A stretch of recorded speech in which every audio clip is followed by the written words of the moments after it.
going on, everybody? Welcome to the Good Movies Podcast. Coming at you on this Thursday afternoon. And I guess we're going to do our Hammer Horror this week. And we got our special guest, Mr. Dan. And with us... Good Thanks evening. for having me. Thanks for having me. Thank you for showing up and doing this with us. Sure. Yeah. First, I love your videos, Dan. You're very creative with Thanks, your videos. I try. I try to do what I can. I don't have the best editing going in the world, but for what I have, I try to throw a little bit extra in. Some guys just show the cover. You never see their face, and they give great reviews. But I like to throw a little bit. And I know I that one haul video, I did something out of order. And then I was like, oh, wait a minute. And then that meme of that kid going, wait a minute, popped into my head. So I put that in there, like a still photo that it kind of worked out. It was kind of funny, actually. Yeah. Yeah, because I was telling John before you came on, Dan, I said, people from like every Hammer movie.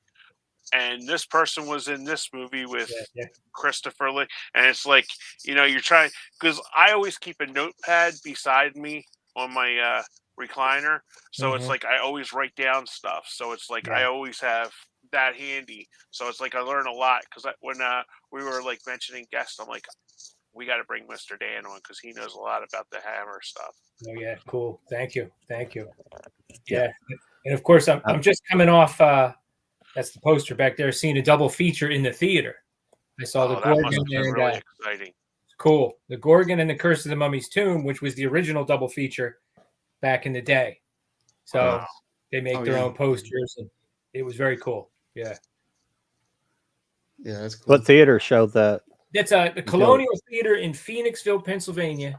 That's a historic figure they've restored. That is the theater that they shot the film The Blob in. The climax of The Blob?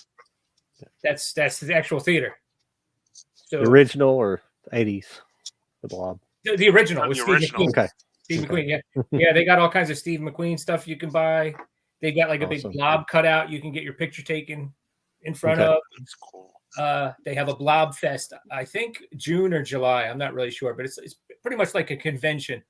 And then they show the film. And when they get to the part in the movie where everyone runs out of the theater, they stop and everyone runs out of the theater. Oh, that's pretty awesome. Yeah. So I've never done that, but I've been there 3 times so far. I went back last weekend with my son to see The Fly with Vincent Price. And his daughter was there for a Q&A. So that was interesting. Yeah. I like that original Fly movie. Yeah, my son liked it too. Both. I've gotten him into, we started with Universal. And then he liked a lot of those. One of them and this kind of almost rekindled my Hammer path into Hammer again, is one of them that really was a little rough to get through was The Mummy with Karloff. I mean, you have to admit, that's a little slow. Yeah, it's a little slower, yeah. And I used to have to be at work at 3:30 in the morning. So we start watching this thing at 6 at night, and I'm doing this. And at the end of it, he looked at me like, woo. So I said, but in the back of my mind, I was like, wait a minute, I got a Mummy film we could watch. So a couple months later, we watched the Hammer Mummy.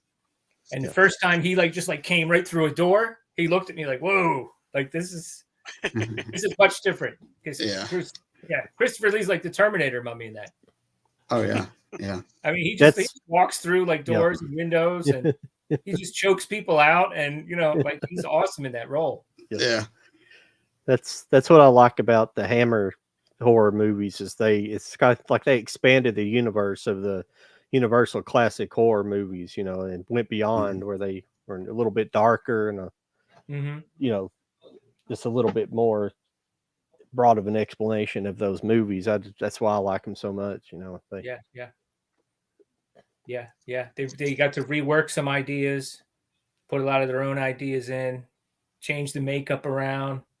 Of course, with the first Frankenstein when they had to because of a contract that they had with Universal, they couldn't have the same makeup. But they had to get creative over the years and do some different things.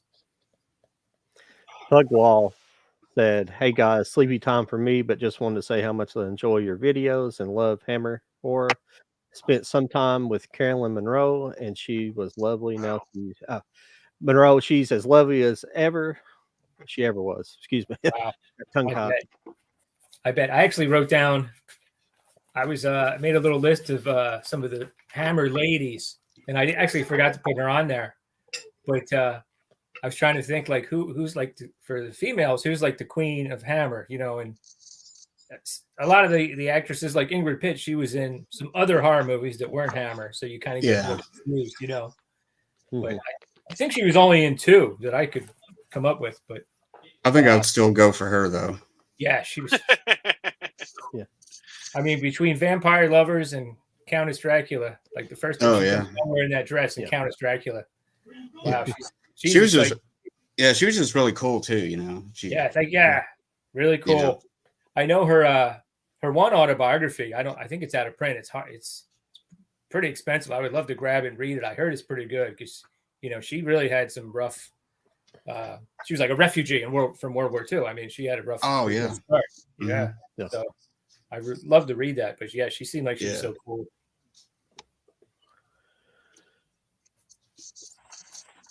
Yeah, but Pennsylvania is like. There's also. Have you ever been to the Mahone Drive-In? I have never been there. I've had my eye on that. I know that they just had John Waters there last weekend. So eventually I'd like to take a trip out there. Yeah, I'd like to go up there too eventually. It'd be it wouldn't be too bad for me. It'd probably be 7 hours. I think it's in eastern Pennsylvania, isn't it? Yeah. I think it's like south of like Kenny and I though.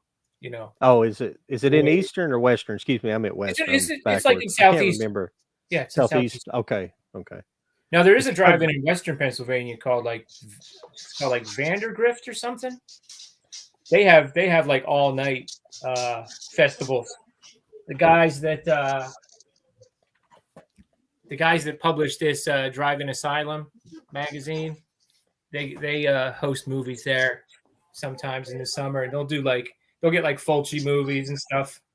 And they have like camping there, and they'll tell stories about like families will they'll get all set up and they'll put on New York Ripper, and it's like, okay, well, we're out of here.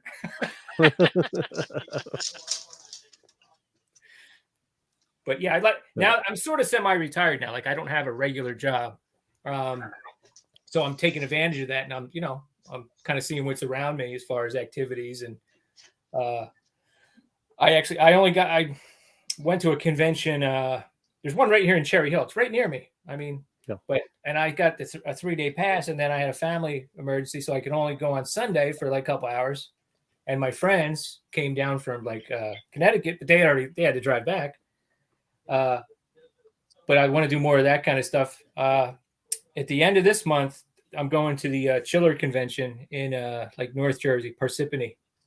I'm going to see. I'm going to try to meet Angela Mao, you know, the martial artist. She was in Enter the Dragon. And there's a, I can't remember her name, Mimi something, but one of my favorite old school monster movies is the Monster That Challenged the World. And she was the little girl in that. Oh, wow. She did a lot of TV and movies and stuff.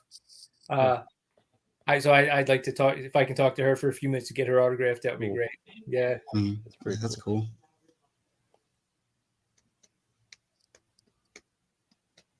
Pugwall says it's quite a list. Veronica Carlson, Ingrid Pitt. Yeah, I forgot Veronica Carlson too. That's shame on me. They always had beautiful women. They did. They really did. They really did. As a matter of fact, the one I reviewed, put out a review of Brides of Dracula today, and I was curious about it. So I saw the trailer pop up, so I watched the trailer. And in the trailer, they say that Yvonne, which Yvonne was this? Let's see. Yvonne Monlair. Yvonne Monlair. Oh yeah, she was like French or something, wasn't she? Yeah, she was French. They introduced her. They're like, and starring the new French sex kitten. I was like, but then in the movie, she's like kind of prim and proper. She's like a school teacher. You know, she's like horrified at what's going on with. You know, it's just kind kind of funny the way they did that, but Yeah. not that I always complained, you know. Yeah, I watched that today because you had reviewed it. And I was like, oh. Yeah, I kind of wanted to put something out that had to do with Hammer, you know. I've been sort of collecting more of the movies. Actually, I got another one today. I got just because I was hoping the same YouTuber would have the first one and the sequel, but I got The Woman in Black 2. Oh, okay. Which is, you know, one of their modern films. A lot of people don't know that they reconstituted themselves, and they've been putting out some pretty good movies. I forgot about that. Yeah. I tried to get the first one from Second Sale on the eBay, and they didn't send it to me. They sent me everything except that one. Oh man. Well. Yeah. Well, I also want to get the original from the 70s that was on British television. That one is like, I mean, that's like $45 though. I mean, that must be out of print or something. Yeah. Because apparently that premiered on Christmas Eve in like 1979. And it's scared like a generation of British kids, kind of the same way that Salem's Lot like probably scarred like most of us. You know what I mean? Oh yeah. So I'd like to check that out. And the funny thing is, the main guy in that is the guy that played Harry Potter's father, and of course Daniel Radcliffe plays the same character in the Hammer one. Oh, that's cool. Yeah, it's pretty wild. Yeah. He was in the first one too, wasn't he? Yeah, I think he was just in the first one. I don't think he's in this one.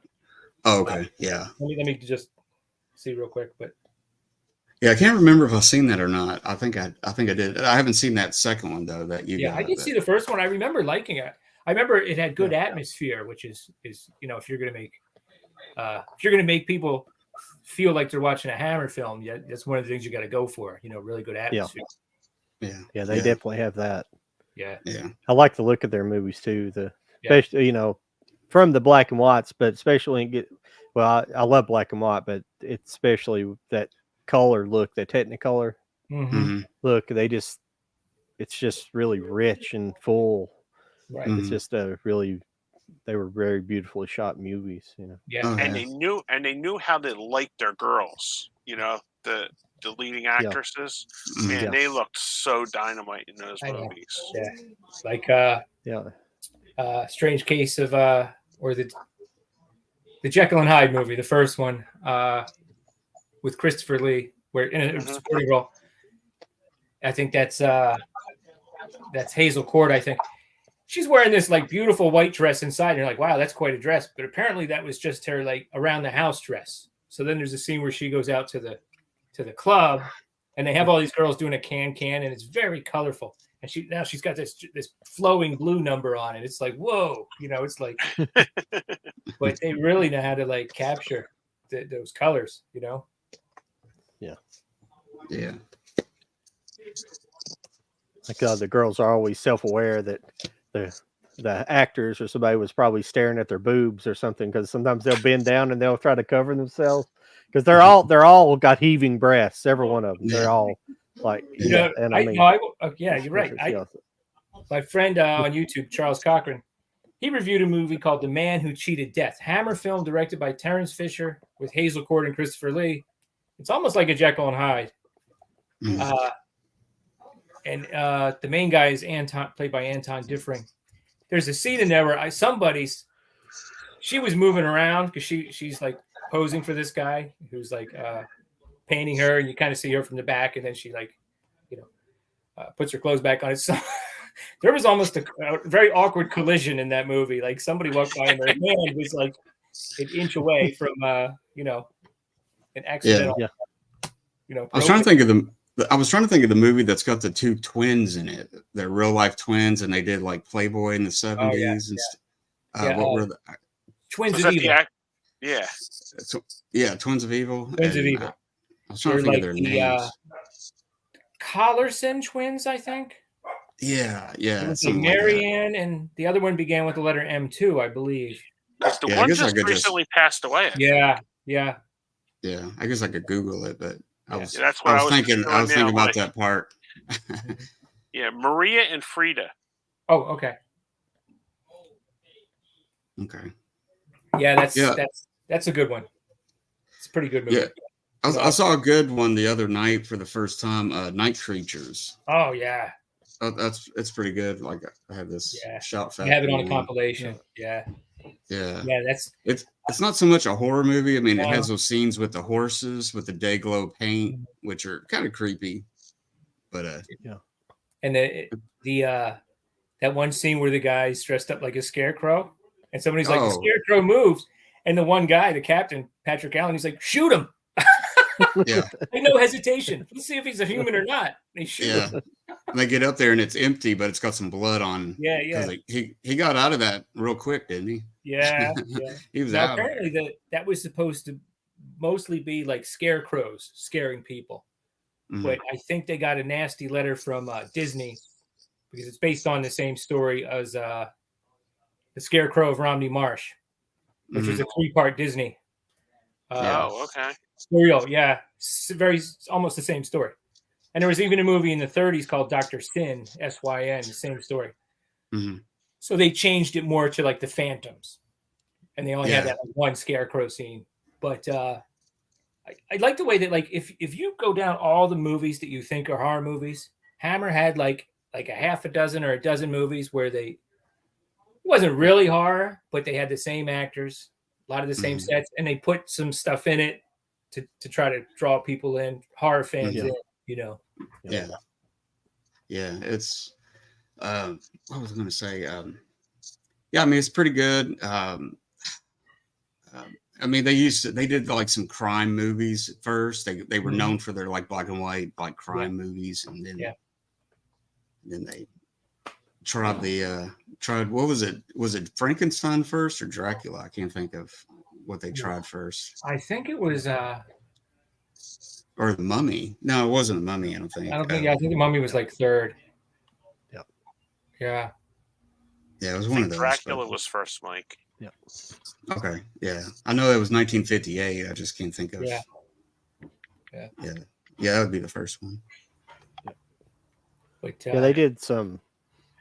Yeah, they did some film noir. I don't know if you've seen us holding that up there, but oh, film noir. Yeah, that's cool to have those in a collection. Do they have like they have Scotland Yard Inspector on there? it's got 6 of them on here. Hang on a second. Yeah.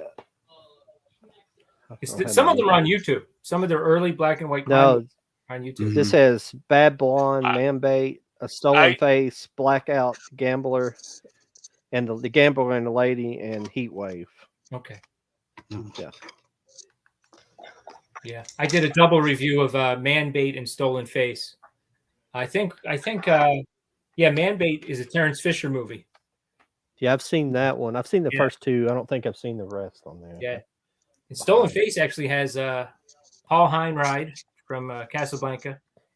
And then Andre Morel is in that, of course. You know, then once they start using some of these actors, you start seeing them again and again.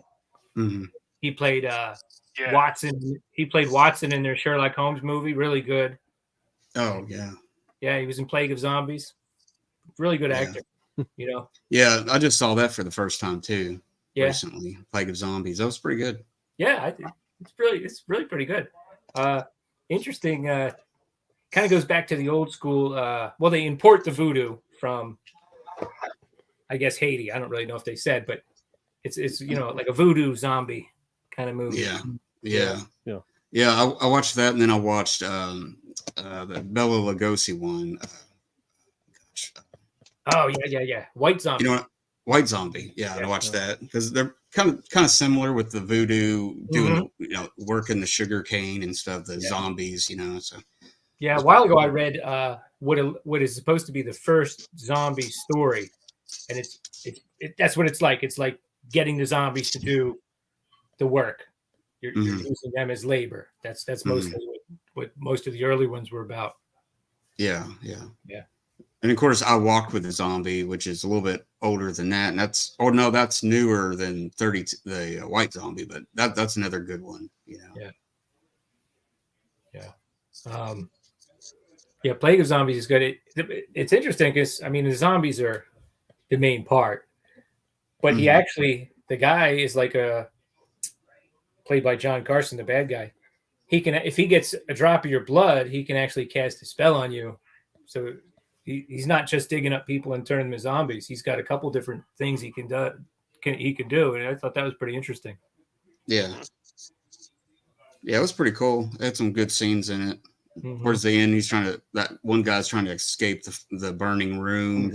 He's locked in there, and that was a pretty cool scene. Yeah, very like I mentioned in the one video, that and the Gorgon and the Reptile, they're all very similar. Mm-hmm. Almost similar scenes, getting trapped in the fire. Mm-hmm.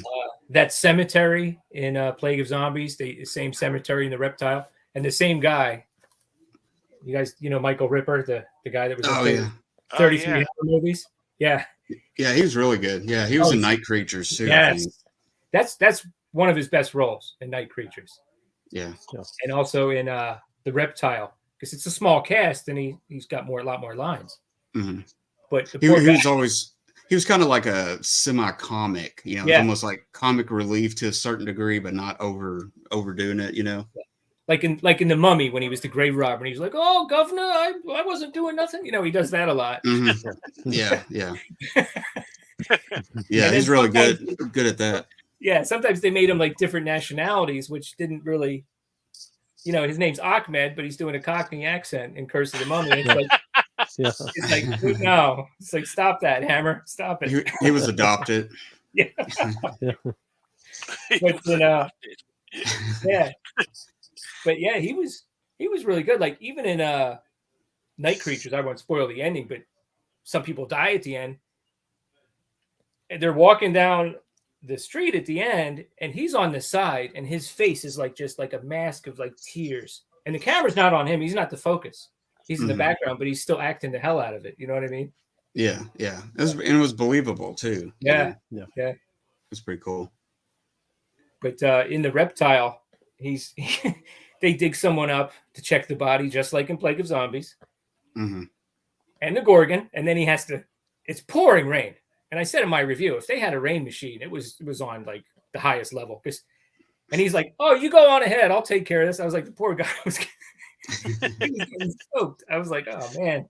But in Plague of Zombies, it was at night and there was fog. It was a little bit of a better atmosphere for a cemetery scene, I think. But yeah. Steve was want to know, was Lugosi in the Mary Celeste movie? I just read that today. That was one of their early movies.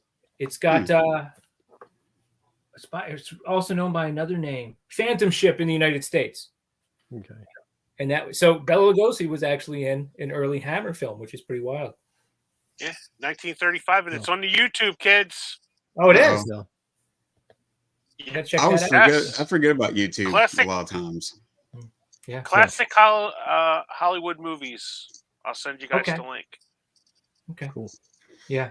And those other ones that I reviewed from Dan. Yeah.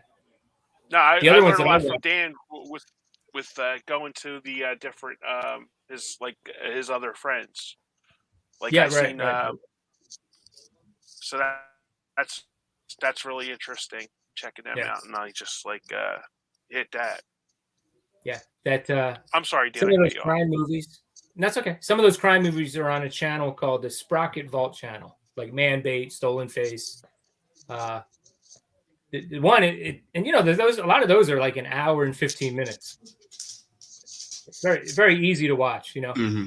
Yeah, the one I mentioned, Scotland Inspector, has Cesar Romero. And it's actually, there's a surprising amount of comedy in there, and it kind of mixes well with the mystery element more than you think. It's cool to see Cesar Romero when he was young too, Mm-hmm. Yeah. Me and Kenny was talking about him when he was on Batman today. Yeah. We were trying to figure out how many times the Joker appeared. He appeared the most, didn't he? Or was it the Penguin? I would say probably the Penguin was 20. No. You're wrong. It was Penguin was 27 and Joker was 22. Oh, okay. And I bet the Riddler was up there too. Riddler 10. 10. Oh, 10. Yeah. Riddler was Yeah. 10, and then Shame and Eartha Kitt as Catwoman were on the same amount of times, 5. It just totally blew my mind. It was like, and Shame was one of my least favorite of the villains to be on there. You know, even worse than Vincent Price as Egghead. No, I kind of liked him because it was Vincent Price, but it was just the fact that you know, because the other guy I really enjoyed was Victor Buono as King Tut. I always liked him when he was on. Yeah. Yeah. It's just so stupid when you watch it now, you know. And then Julie Newmar, man. Yeah. Yeah. Catwoman. Yeah. I mean, I don't. Yeah, me and Mike were talking about that today. Who was hotter, Julie Newmar or Batgirl? I would have to say Julie Newmar. Just a little bit. I thought you were going to say Julie Newmar or Eartha Kitt. It's hard. Oh, no. Should have to be third, I guess. They were on the same amount of times. That's why. Right. Yeah. Oh, that's cool. Caesars. Yeah, I'll have to check that out. I don't think I've ever seen it. I have. I probably know. It's been a while. Yeah. Yeah. What was that? A Rat Pack movie? I can't remember. Rat Pack. Yeah. Yeah. Had Sammy Davis that and was the one that Frank Clooney was based on. Yeah. Oh yeah. Okay. Yeah. Yeah, I like it. Yeah, I like it probably better than the. Yeah. But the Rat Pack is like 4 or 5 people, right? So then they just need like 6 more. Yeah. Yeah. Well, I have to look that up now because I'm trying to think. Is Angie Dickinson in that one? Because wasn't Dickinson supposedly banging Sinatra at that time? I don't know. She is in one of those. Can't think of which one it is though. Yeah. That's what I'm looking up now. Dan, if you ever watched, Angie Dickinson, Ocean's 11, Kenny for the win. Yeah, she was pretty I remember hot because back my dad used to watch Oh, that all the damn time. Oh yeah. Yeah. Oh yeah. Yeah. I think she was used more in Hollywood than Sally Field.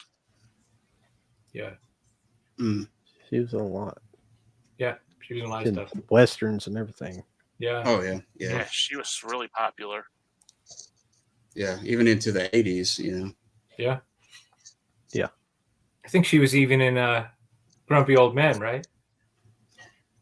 Yeah, no, that was in Margaret. Oh yeah, Margaret. Right. Okay. Yeah. You're right. Yeah. Yep. That's right.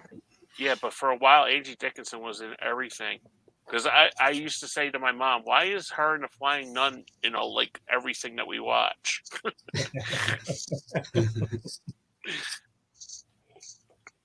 Yeah, she was in all kinds of crazy movies like Big Bad Mama and in the 70s, and then she was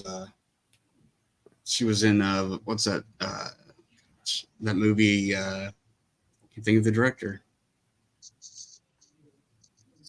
Like 1980. Oh, Dress to Kill. That was pretty cool. Oh yeah, De Palma.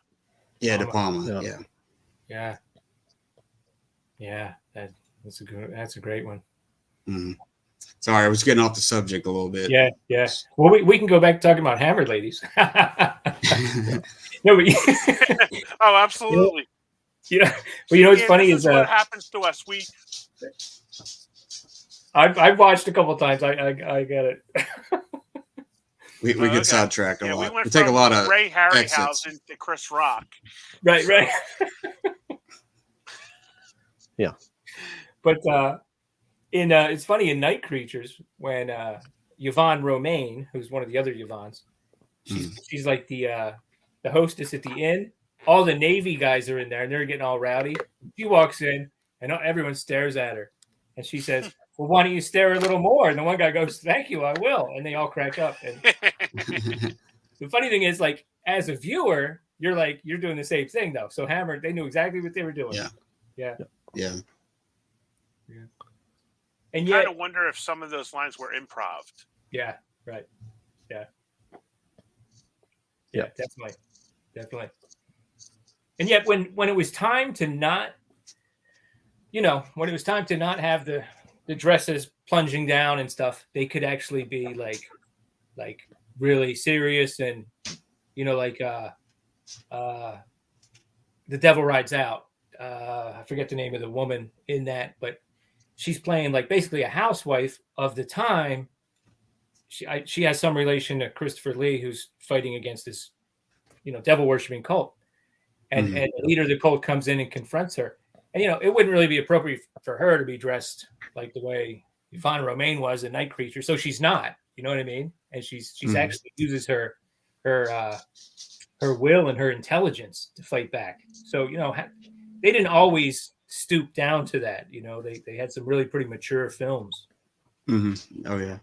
Have you guys seen that? The Devil Rides Out? Yeah, that's a good one. Yeah. I'm gonna grab something. The real girl quick. is I'll be right back. Nike Alright. Oh, okay. Nike Already. That's the girl. Oh, wait a minute. I think I wrote it down.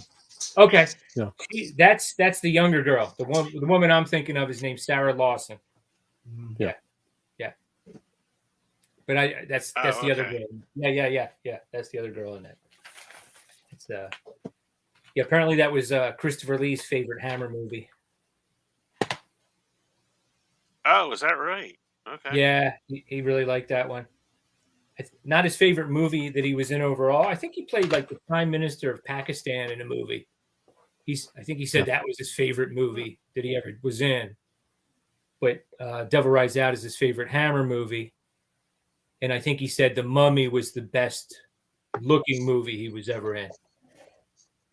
Oh, okay. Yeah. But what a guy. And he was even in one of the first ones they did when they came back. The Resident with Jeffrey Dean Morgan. He was even in that. He was obviously in his 90s, but that was kind of cool. You got to be in a Hammer movie one more time, That's pretty awesome. Yeah. Yeah. Oh yeah, the one I was thinking about when you mentioned, whatchamacallit, The Devil Rides Out. I always think about Burn Witch Burn, but I don't think that was a Hammer movie. No, I don't think so. Yeah, it was called something else. It might be an Amicus movie or something. No, it was an AIP. Oh, okay. Yeah. I always think about this movie for some reason. Yeah. Hammer had another movie called The Witches, which is okay, but Yeah, I was wondering about that one. I've never seen it. Now, the funny thing is, like, I saw Devil Rides Out years ago. I was just looking on Netflix. I was like, Christopher Lee, let me get that. I ordered it, watched it. I wasn't even thinking like, let's watch Hammer movies. I just happened to watch. Same thing with Night Creatures the first time I saw it. Because the thing is, when I grew up, Kenny, you grew up around here too, right? Yeah. I'm from Philadelphia, South Jersey area. Yeah. Yeah. So like Dr. Shock, they never got to Hammer movies. They couldn't afford it. Yeah, they couldn't afford it. Occasionally over the years, people would go, "Oh, I loved it when you had the Horror of Dracula on." They would say, "No, that wasn't us. You must have been in like Central or North Jersey."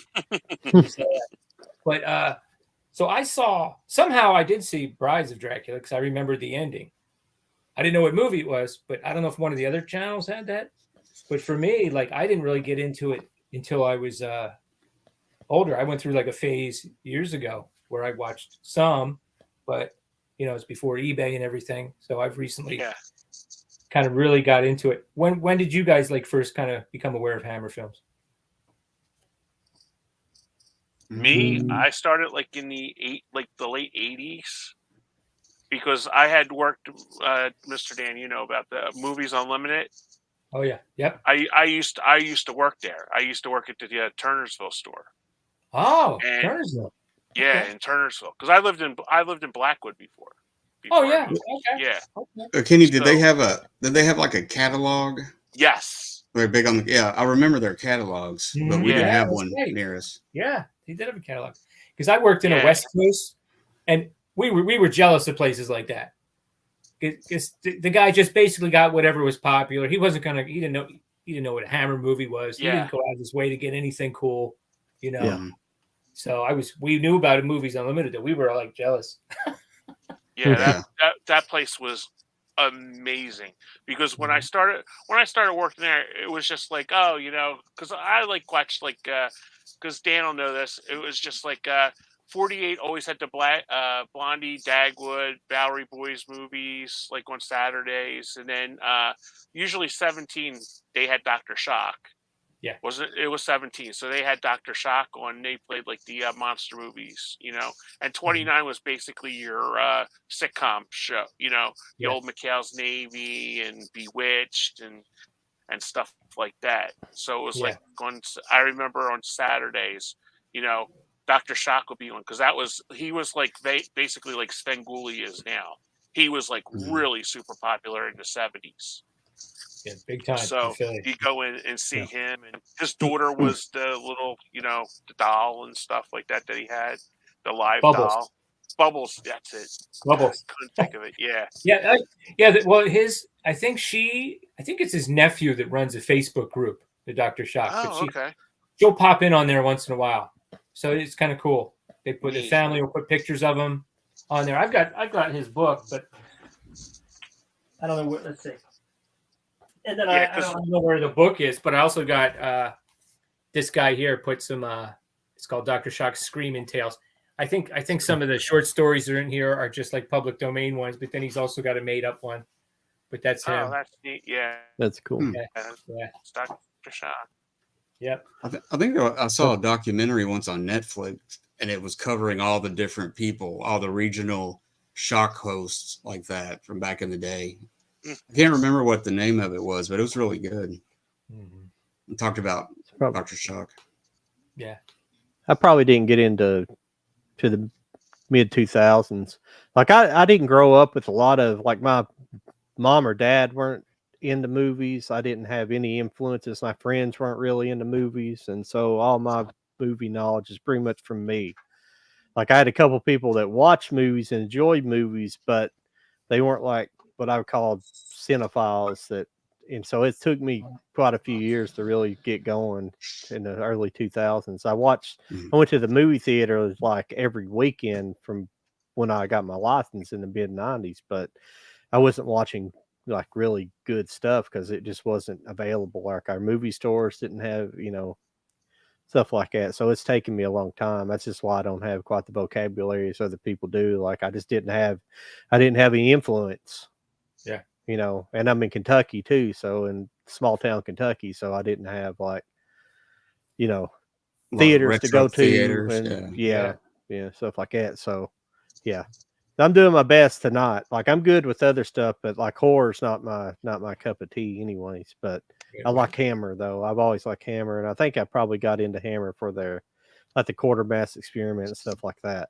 Yeah. And the sci-fi, you know, which is that was one of their there's two with I forget Brian Donlevy. Donlevy. Those two, and then when they came back with Andrew Keir, that's a really good one. Yeah, I need to see that one. I do like horror though. I'm not saying I don't. I'm not into it like a lot of people get into it. I'm kind of a well-rounded movie watcher. So yeah, I like Universal and Hammer are my two big. I guess I always go back to that stuff. But I guess I'm like John. I didn't really get into Hammer until like the mid 2000s. I may have seen the what's that Frankenstein with the woman Frankenstein not needs a woman. What is it? It's something to do with a woman. Created Woman. Okay. Yeah, I remember seeing that. Yeah, back in the 90s and stuff. And I may have seen a Dracula, but before the mid 2000s, I was totally into Universal, but not Hammer just yet. So yeah. I remember one of the first websites when we first got like a computer, and it was like, oh, there's this internet thing. I knew about it. I was curious, but one of the first websites I ever went to was like Hammer, Studios, and I don't know if it was any kind of official website, and it was, you know, it was all like slow, you have the way it scrolled up, and we basically just read the titles of these movies, and I was like, wow, it's like, you know, and then I kind of forgot about it for years, and you know, if it's like John said, if you're kind of in an isolated area now, you know, you go to IMDb, you go down a list, and you check eBay, pretty much. Yeah. Like I know some people they've got the standalone Blu-ray or DVD, usually Blu-ray, of every Frankenstein and every Dracula. Yeah. And I don't have that yet. I like to get some of the compilations, and they do have some good ones. Yeah. It just save, you know, 4 films. Yeah. Yeah. That's the one I have. Yeah. This is what really got me to the compilations, the 4 film and the 6 film one. Yep. Yeah, these are the first ones I bought. I think they came out around 2015, I believe, but they started coming out with these double feature Blu-rays. Oh yeah, cool. Oh yeah. Oh yeah, that's cool. And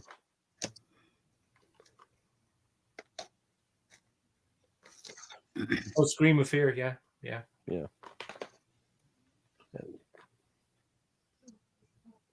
Oh, cool. The Two Faces That's of a Dr. good one. Pepper. That's the one. Yeah. Maniac cool. and Die, Darling Die. Yeah. Maniac's an interesting one. I like it. I like that one. Yeah, I enjoyed that too. Yeah, but it's like, in reality, would you really try to get your lover's ex-husband who's murdered somebody for, you know, preventing like the rape or the after rape of your daughter? I don't think I'd be trying to get him out of the mental institution. Right. I know. Yeah. Yeah. So it's one of the reasons why I didn't know where it was going. Because you might not want to think about it too much, but I like when I like the movie. Yeah, I like it. Because what he does, you don't see it, but like what he does to the person's brutal with the blowtorch at the beginning. Yeah, I mean, I like the way he puts the visor down and you never see his face and you don't know who he is. You know, it's pretty cool. Yeah, I still need to watch that one. It's on this compilation I got. I still need to watch that one. I watched the Paranoiac with Oliver Reed. I watched that the other night. That's pretty trippy. Yeah. I don't know if I like that one as much, but I do need to rewatch it. Yeah, because I also saw Nightmare. I thought it was a lot better, I think. Yeah, that's kind of the same way I'm with Paranoiac. Like I'm a little fuzzy on that one. Yeah. But of course, the ones we're talking about now are what they used to call the mini Hitchcocks, the black and white, a little bit lower budgeted, more like thriller suspense, so they didn't have to spend money on castles and special effects and those. But it was such a smart idea because it kind of kept their whole production going, and yet they were able to make some cheaper movies and bring in some money. And like I think a lot of people consider Scream of Fear to be one of the best ones out of those, and that's a good one. Me and Kenny were talking before the show started, before you guys came on, about the Snorkel.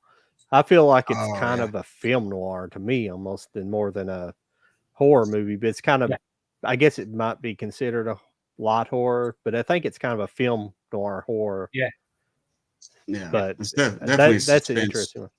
That's an interesting one because it's not a whodunit, because who done it in the first 5 minutes. It's like the guy, he's got that elaborate setup to use the snorkel. He's got stuff under the floor, the closet. He's got this whole elaborate thing, which is pretty cool. Yeah. What a bastard too, man. Yeah.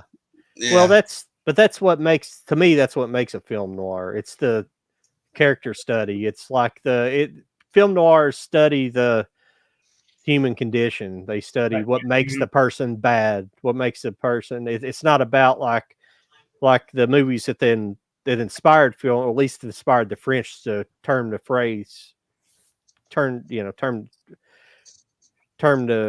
phrase of film noir. But it's about, instead of being about like the gangster, and what he's doing. It's about what motivates the gangster. That's what film noir is. It's the motivation of what makes somebody bad. It's the bad parts of society. That's what film noirs are. Yeah. You know, to me, that's my definition of it. I know there's like 50 definitions of film noir, but that's what I get from them. That's what I get from good film noir.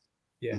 There's all kinds of film noir where it's propaganda and stuff they used in the 50s and stuff that, you know, just like anything else. But yeah, they always had the femme fatale, though, you know, a lot of the best ones, you know. Yeah. Which is, it's like a plan, you know, they cooked up this plan and stuff, which is like similar to the Snorkel, you know, it's a, you know, he's going to fix them, you know, do it. He's got, Snorkel was interesting too, because you know, she's like a teenage girl, you know, you're really rooting for her, and I mean, you feel so bad and nobody believes her, and it's just like, oh, it's like John says, like a character study. You're just studying this girl, you know. That movie would have been over in 5 minutes if they would have just listened to the dog when the dog was pulling up the rug. Yeah, they borrowed a little rear window action on that. Yeah, they sure did. Yeah, if dogs could talk. But would they believe them now? That's the other thing, you know. It was like there was like so many opportunities, and I could just imagine the people just like screaming, "Listen to the dog! Listen to the dog!" Because it was also in the park too. You know, when it was going crazy in the park, it's like. Steve, how do you pronounce your last name? Is it Pernicone or is it? I apologize. I apologize. I'm sometimes bad at those last names like that. Do you may know how he pronounces his last name, Steve? Pernicone? I think so. Pernicone or Pernicone? Excuse me. I don't want to. But he says, I really feel old right now. I saw most of these in first run. That's pretty awesome, though. I wish I could have seen them. I've never seen a Hammer movie in the theater that I know of. Yeah, that would have been really cool to see that. Yeah. I Sorry, love to see the Technicolor. To see that Technicolor on the big screen, that'd be awesome. Yeah, but then again, like, you know, you never know. Like, if you start thinking, they had some, you know, obviously they had their film noirs, they had their horror, they had a couple, not just Night Creatures, they had a couple like pirate movies. They said they did comedies too. Comedies, and then they had the like the prehistoric ones. Of course, 1 million years BC is the big one. You know. Yeah. I think they did some war movies too. Yeah, they did. They did like there's 2 movies that have the word Blood Island. It's like the camp on Blood Island, Return to Blood Island, something like that. I remember seeing one years ago. And Pirates. Pirates of Blood River. Oh, that's a pirate one. That's a good one. And then Terror of the Tongs. And Stranglers of Bombay. Yeah, Mike's got this as well. Do you have this one? I think Mike's got this as well. It's upside down. Yeah, this is a good sampling, though. You know, it's a good sampling of everything. Yeah, I think I looked at that once, but I had most of them, like, you know, already. And I've already done that like a bunch of times. Like I think I have Revenge of Frankenstein like 3 times now. That's what happens when you buy those sets. You keep on getting repeats. Well, I got a couple of the Blu-ray repeats because I've got like that set as well, which Kenny has this set and and that other set because I'd bought those double features first, and then I went back and bought the sets, and they had a couple of reruns on them. So. But for the most part, I don't have all those movies, you know. Yeah, Amazon has those all the time. You get those boxes, pretty good price. That especially that red one you just showed. That's been around for a long time. It seems like. Yeah, I'm gonna try to get on eBay and buy some more because I haven't seen Quartermass Experiment 2, and there's another one I've seen on here called the Quartermass in the Pit. I don't know if that's. Yeah, that's the one I need to see. If it's got Andrew Keir, that's the really good one. Yeah, I think that's the third one, isn't it? Yeah. Yeah, I get mixed up because, like, I've actually read the writer Nigel Neal. He's a really interesting guy. He wrote a lot of stuff. He's actually one of the uncredited writers on Halloween 3: Season of the Witch. Oh, wow! He actually that was on live television first, and it's gone. Like there's no copies left. It's all been destroyed. Mhm. But then he also, since then, I think they had like a TV series, and then they even had a movie like 10, 15 years ago that was supposed to wrap everything up. So and then they also, of course, when they came to the United States, they changed the titles. Mhm. So I get mixed up with the Quatermass movies. I know I've seen like, I think the main ones. Yeah. It's weird that the BBC they would erase all those movies and stuff, like the tapes, and all the way up to the other '70s and stuff. And Yeah. they lost a lot of British television that way. Yeah. It didn't make any sense. Yeah. Well, apparently, I was that guy mispronouncing that. Nigel Neal, he wrote a treatment of 1984, and it starred Peter Cushing as Winston Smith, and that's kind of put him on the map. And then they actually did a live version of that Abominable Snowman movie that they eventually made with Peter Cushing. Oh, okay. Live. Yeah. Like, how did they do that? And apparently, like, when they did it, towards the end of it, because they would do it twice, since they had all the actors assembled, they would have it on Sunday night, and then they would do it again on Thursday night. Apparently on Sunday night, towards the end of it, if you were watching live, you would see a janitor come out with a broom and start sweeping up the big snow. I would love to see that. That would be really cool to see that live, Oh, yeah. But they just Peter Cushing and destroyed stuff. it. Yeah, they destroyed it. But at least in that case, they did make a movie that's apparently very similar. But yeah. The one that you're talking about was from 2005, Dan. It's available on the BritBox. The Quatermass? Yeah. Jason Fleming, Adrian Jason Dunbar. Fleming. Yeah. Okay. David Tennant's in it too. Oh. Yeah. Yeah, Well, I think I like Jimmy Sangster a lot. His writing, his movies. He did a lot of the good ones, best ones anyway. Yeah. That's what I said in my review of Brides of Dracula, which is the second one. After the first one, he's free from the original story, which we've seen that so many times. They leave things out and they change things. They change, Coppola changed things around, but we know that same story, and it's been done so many times. So then Brides comes along, and now he's free to do whatever he wants. He made like a whole new story. Yeah, he was really good. Mm-hmm. Did a lot of American TV too. As a matter of fact, Scream of Fear, I started watching this movie years ago. I think it was might have been called Taste of Evil or something. Mm-hmm. And it's essentially the same movie as Scream of Fear. Oh. Yeah, it was American made-for-TV movie. It is essentially the same movie as Scream of Fear. They reworked it a little bit, but it's also very good. Mm. Yeah, I got this pretty good release here of The Mummy from Second Sight put out. Oh, that's it's region B though. You have to have a all region player, but I waited a long time to find this on Blu-ray, and they just happened they come out with this, and this is really nice. Got a nice booklet and case and all that to it. And they also did Frankenstein Must Be Destroyed, or it's one of the Frankenstein ones where they did a similar package. Mm-hmm. It's pretty good. Yeah. The Mummy. If of all their reworkings, like Frankenstein, Dracula, the Mummy. Dan, do you know how many? How many what? How many total Hammer horror there are? Oh, I don't know. I'm not sure exactly. Movies. Yeah, I don't There know. was I know that two. they say the majority of their films are not horror, but it's pretty close though. It's. Mm-hmm. Yeah. I was just looking. They were talking. Hang on, let me find it here. They were talking about when the new company acquired all their movies. I'm just gonna. This is just a total for everything that they have. Not just. I know you're asking for the horror, Kenny, but it's probably hard to. But it was like that's okay if it's 49 combined. movies. I was just wondering because It was 249, I believe. Yeah. Wow. Something like that. Okay, That's the cool. Dutch media tycoon John de Mol, who announced plans to spend more than $50 million on new horrors. Oh, never mind. That's on the new horror stuff. That's 60, 70. Sorry, I'm trying to find it here, but yeah, it was like 249 or something total for all their whole library. excuse me, 295. 295. Wow. Yeah. Yeah, that's I had quite four a back then, lot, you know. Yeah. Yeah.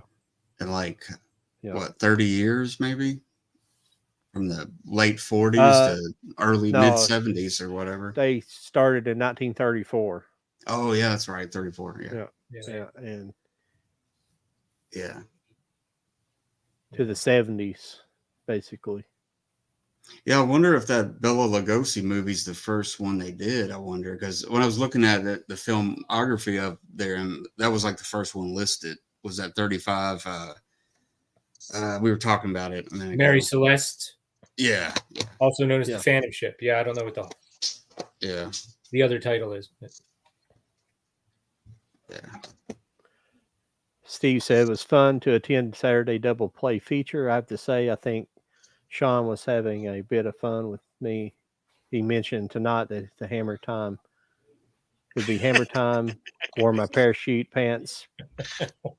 Okay, Perny Cone. Okay, thank you, Perny Cone. Yeah, you know, it was cool when when I saw that double feature, they had a replica of these what they call black stamps, and they're actual stamps. I'm not going to, but you could actually peel these and stick them somewhere. But apparently, that was what was given out to the attendees of the original double feature. Yeah, it's in one of the other ones. They have an insert where they say like, "Oh yeah, Plague of Zombies." And there, everybody watching out here, Sean, he was sick this evening. He's sitting out. He'll be back next week. So okay, we'll be cool. Yeah. I forgot to say that at the very beginning of the show. Okay. Yeah, I've been enjoying his content. Yes. Yeah. But he I thought that was a good idea, Van, when they did that as a double feature, the original double feature. Yeah. Like they did it. That was a pretty cool idea. Very clever. Very clever. Thanks for stopping by, Steve. Thanks, Steve. Yeah, come back anytime. Mm-hmm. Yeah. And you know, each one of those movies is like 85 minutes. So it's you know, it wasn't like we were there all day. They even had a little intermission in the middle. But apparently that's what they used to do. They say like apparently for this, if you went to this double feature, the boys got the fangs and the girls got the 3D goggles. Well, no, zombie eyes glasses. Yeah. See, they should do something like that now. You know, make stuff kind of fun again. You know, kind of goofy fun. You know. There's so much Hopefully fun. they doubled as X-ray glasses for the boys. Oh yeah. Like at the end of the show when Tom Savini, they're throwing away he's the trash man. He looks at the comic book and he's like, "Oh, look, somebody got the 3D." Oh yeah. You know, they always had that ad in the comics. Yeah. The sea monkeys and the sea monkey. Yeah, that always mystified me as a kid. It was like I never sent off for him, but it was just like, as a little kid, you know, I'm thinking about that. They were always in the back of like your comics and stuff like that. Yeah. Well, one of my friends was just talking with another guy, and they were talking about some magazine. He was like, "Oh yeah, they had all these things in the back, like the giant Frankenstein." And the guy just kind of put his head down. He's like, "Yeah, I got that when I was a kid. It took 6 months, and it was just a poster." And they were like, "Oh." Have you guys seen Get a Life? That show, Get a Life? Yeah. I just seen that episode, Sean. John, I know what you're talking about. Go ahead. It was what's it, something sub 2000? It's whatever the name. What's the name of the episode? It's underground, like submarine stuff.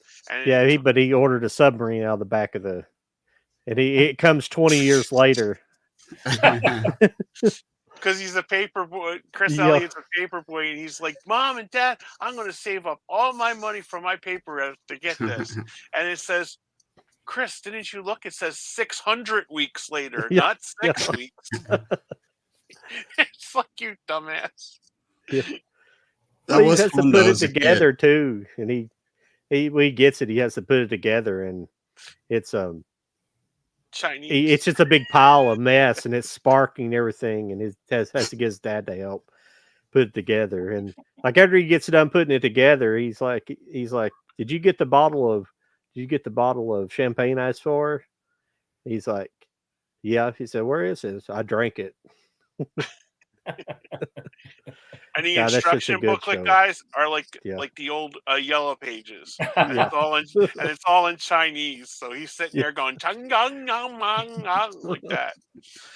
That's a It's good really show. funny. Oh yeah. Yeah, it was funny.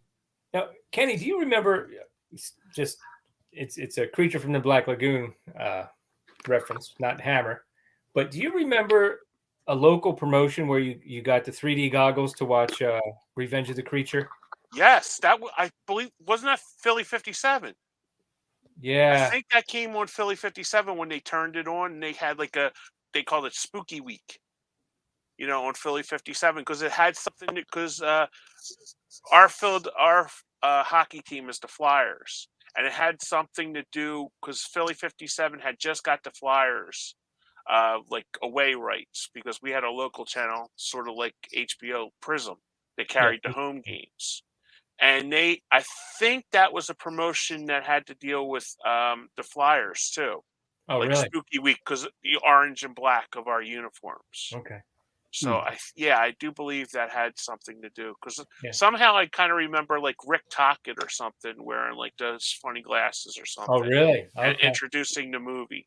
Rick Tocchet was like a very popular hockey player in the 80s here in Philadelphia.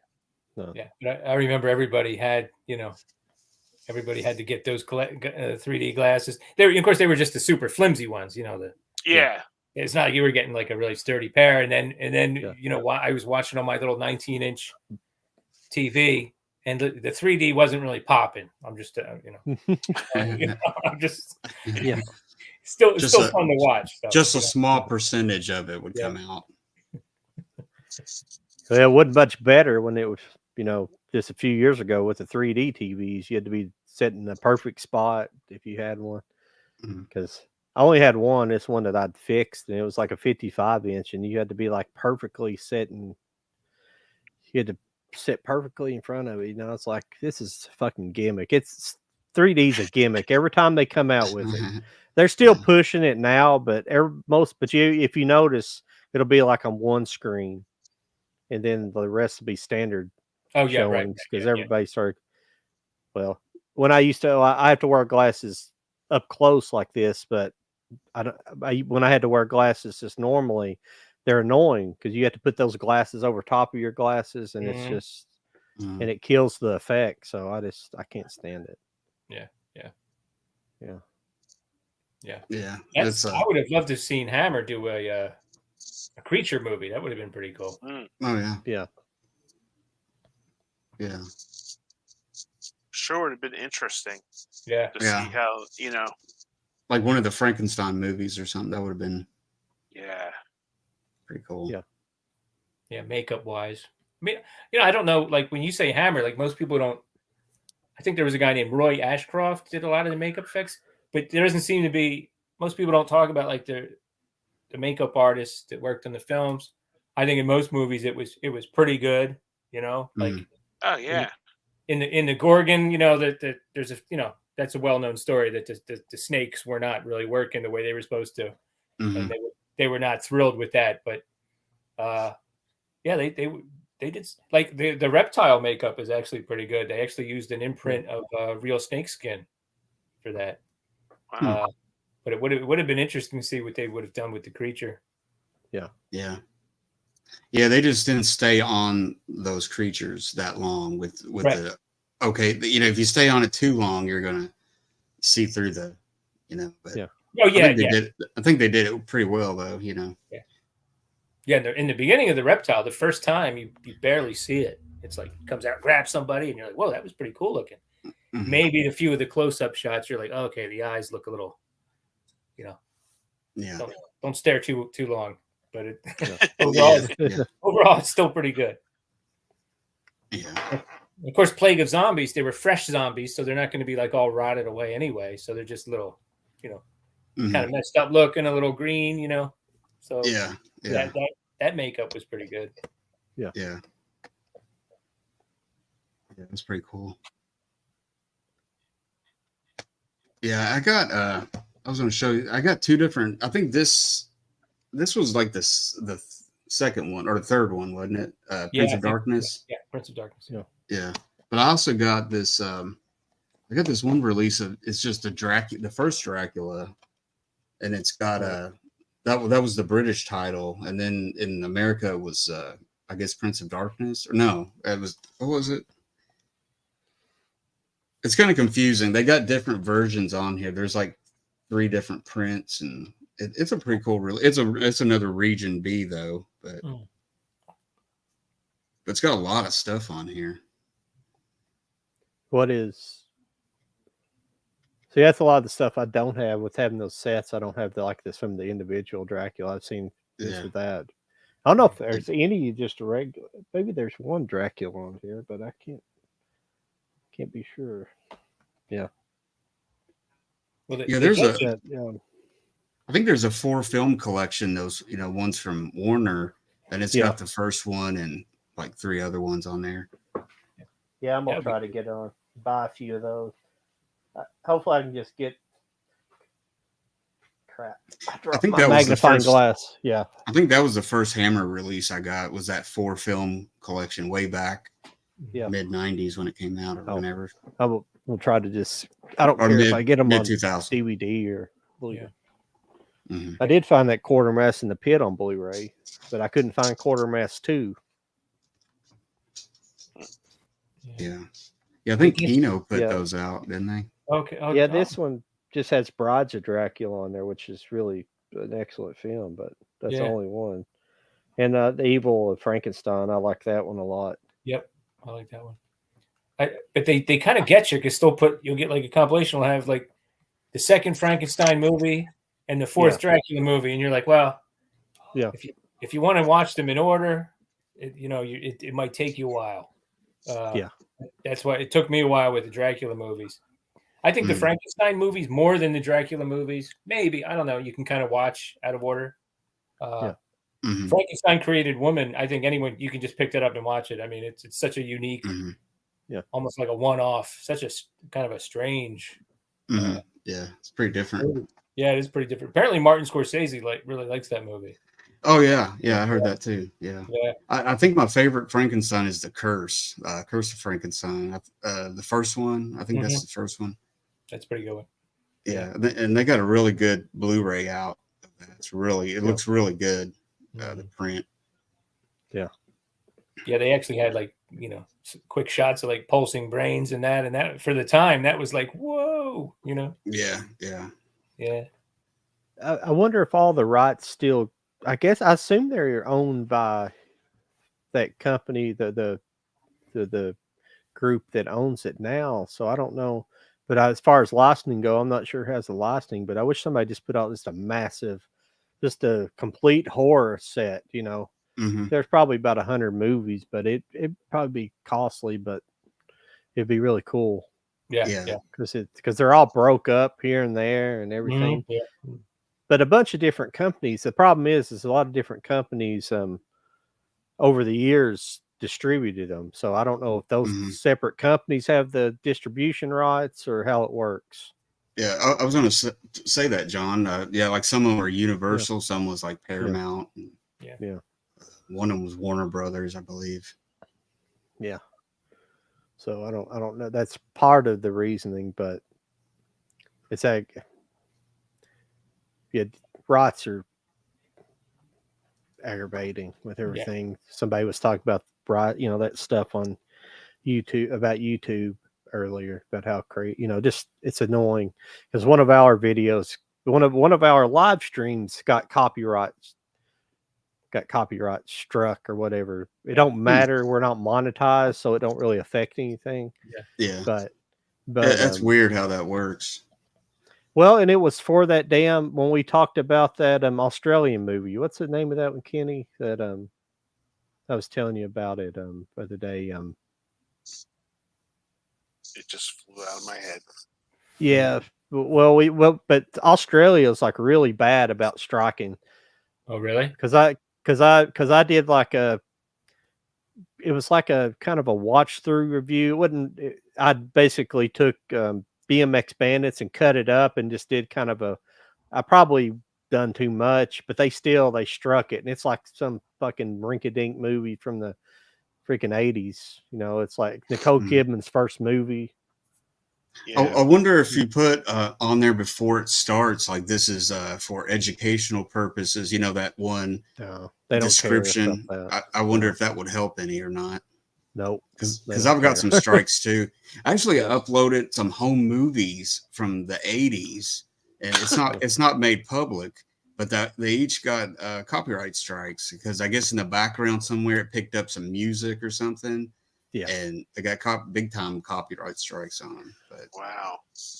yeah. If you watch like toy collectors and stuff, they or like just collectors in general, when they go into stores, if there's music playing, they'll usually have a voiceover and have the music cut out because if they're live or not live, but if they're in there and say, oh, I've got to make this quick because there's music playing. Yeah, I think that's why they in toy departments they'll play music loud because they know people are going to be trying to film or something. Which I'm not interested in doing that so much, but people do that. And yeah, I was in Walmart today. They had the main soundtrack, so they had "Somebody's Watching Me" by Rockwell. Remember that? And then I was looking in the movies, and I don't know if somebody had just one TV playing, but then they had like Beyonce like blaring from it, like to the point where I was like, I gotta get out of here. It's like there's too much going on here.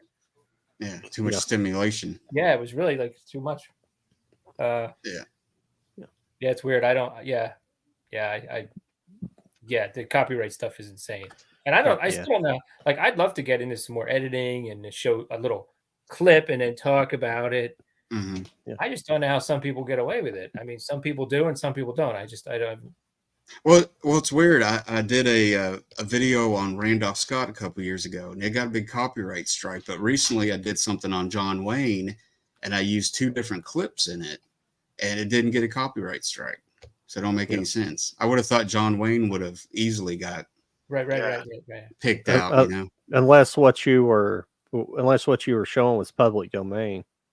No, it's not public. No. Yeah. Because that's how Riff Tracks can get away with putting their movies up on there because those movies they're putting up are public domain movies. I'm just going to duck back here and check my make sure I'm plugged in here. Hold on a second. Okay. Yeah, I put a little scene from The Searchers and then one from Big Jake. So they're both. Oh yeah. Neither one are public. Oh yeah, they're well known. How long were your clips? You can usually get. They say you can get around with 10 seconds. Yeah, it was probably about around 10 seconds. Yeah, you can get. See what some guys do is they will break down like these. Is it the Critical Drinker? No, it's one of the guys I watch. They have a show that they do that's called EFAP. It stands for every frame per second, and they basically pause it constantly. And if like Disney, they'll strike you if you just show their trailers. Like if people try to review the trailers, Disney will strike the trailers, and like some of the companies are bad about that. So whenever you see like they'll break it down, they'll like show the trailer, but they'll pause it every 5-6 seconds. Yeah, they'll show a little bit and then pause. It's annoying, but they have to do it. If they do that, then. But the thing is what we did, that movie that we covered, I didn't even have any audio. I didn't even show a clip. I just literally showed the IMDb page for it, and the IMDb page had the preview going with no audio, and they struck it. Stupid. Yeah. Yeah. If anything, you're advertising for people. You know, we're doing some free advertisement. Yeah. I had a friend who she said, "Oh, it's 4:00. Let's watch this trailer together." And there's like 25 people watching it. It's like how much? It's 3.5 minutes, right? Halfway through, stop. Copyrighted. It's like she's helping you guys spread awareness about this movie. What are you doing? Yeah. When I was editing the John Wayne video, I thought about slowing down the speed, so he was talking slower. I thought maybe it wouldn't pick up on it, but it just made him sound like he was really drunk. So I was like, screw it. Yeah. That's actually what I do with my one buddy in Australia, the Mad Bloods. He says he got the idea to do haul videos for me, so then he would have like background music playing he doesn't like to talk. So he would have little clips of the movie, but he slowed it down, and it has this like weird ethereal feel when you watch his videos. So then I borrowed that aspect from him. But every once in a while, I want you to be able to hear, like, I want you to be able to know that, like, hey, that's Bud Abbott saying something, not have it slow down. So I'll have like a few seconds of like normal speed, and then I'll see like copyright.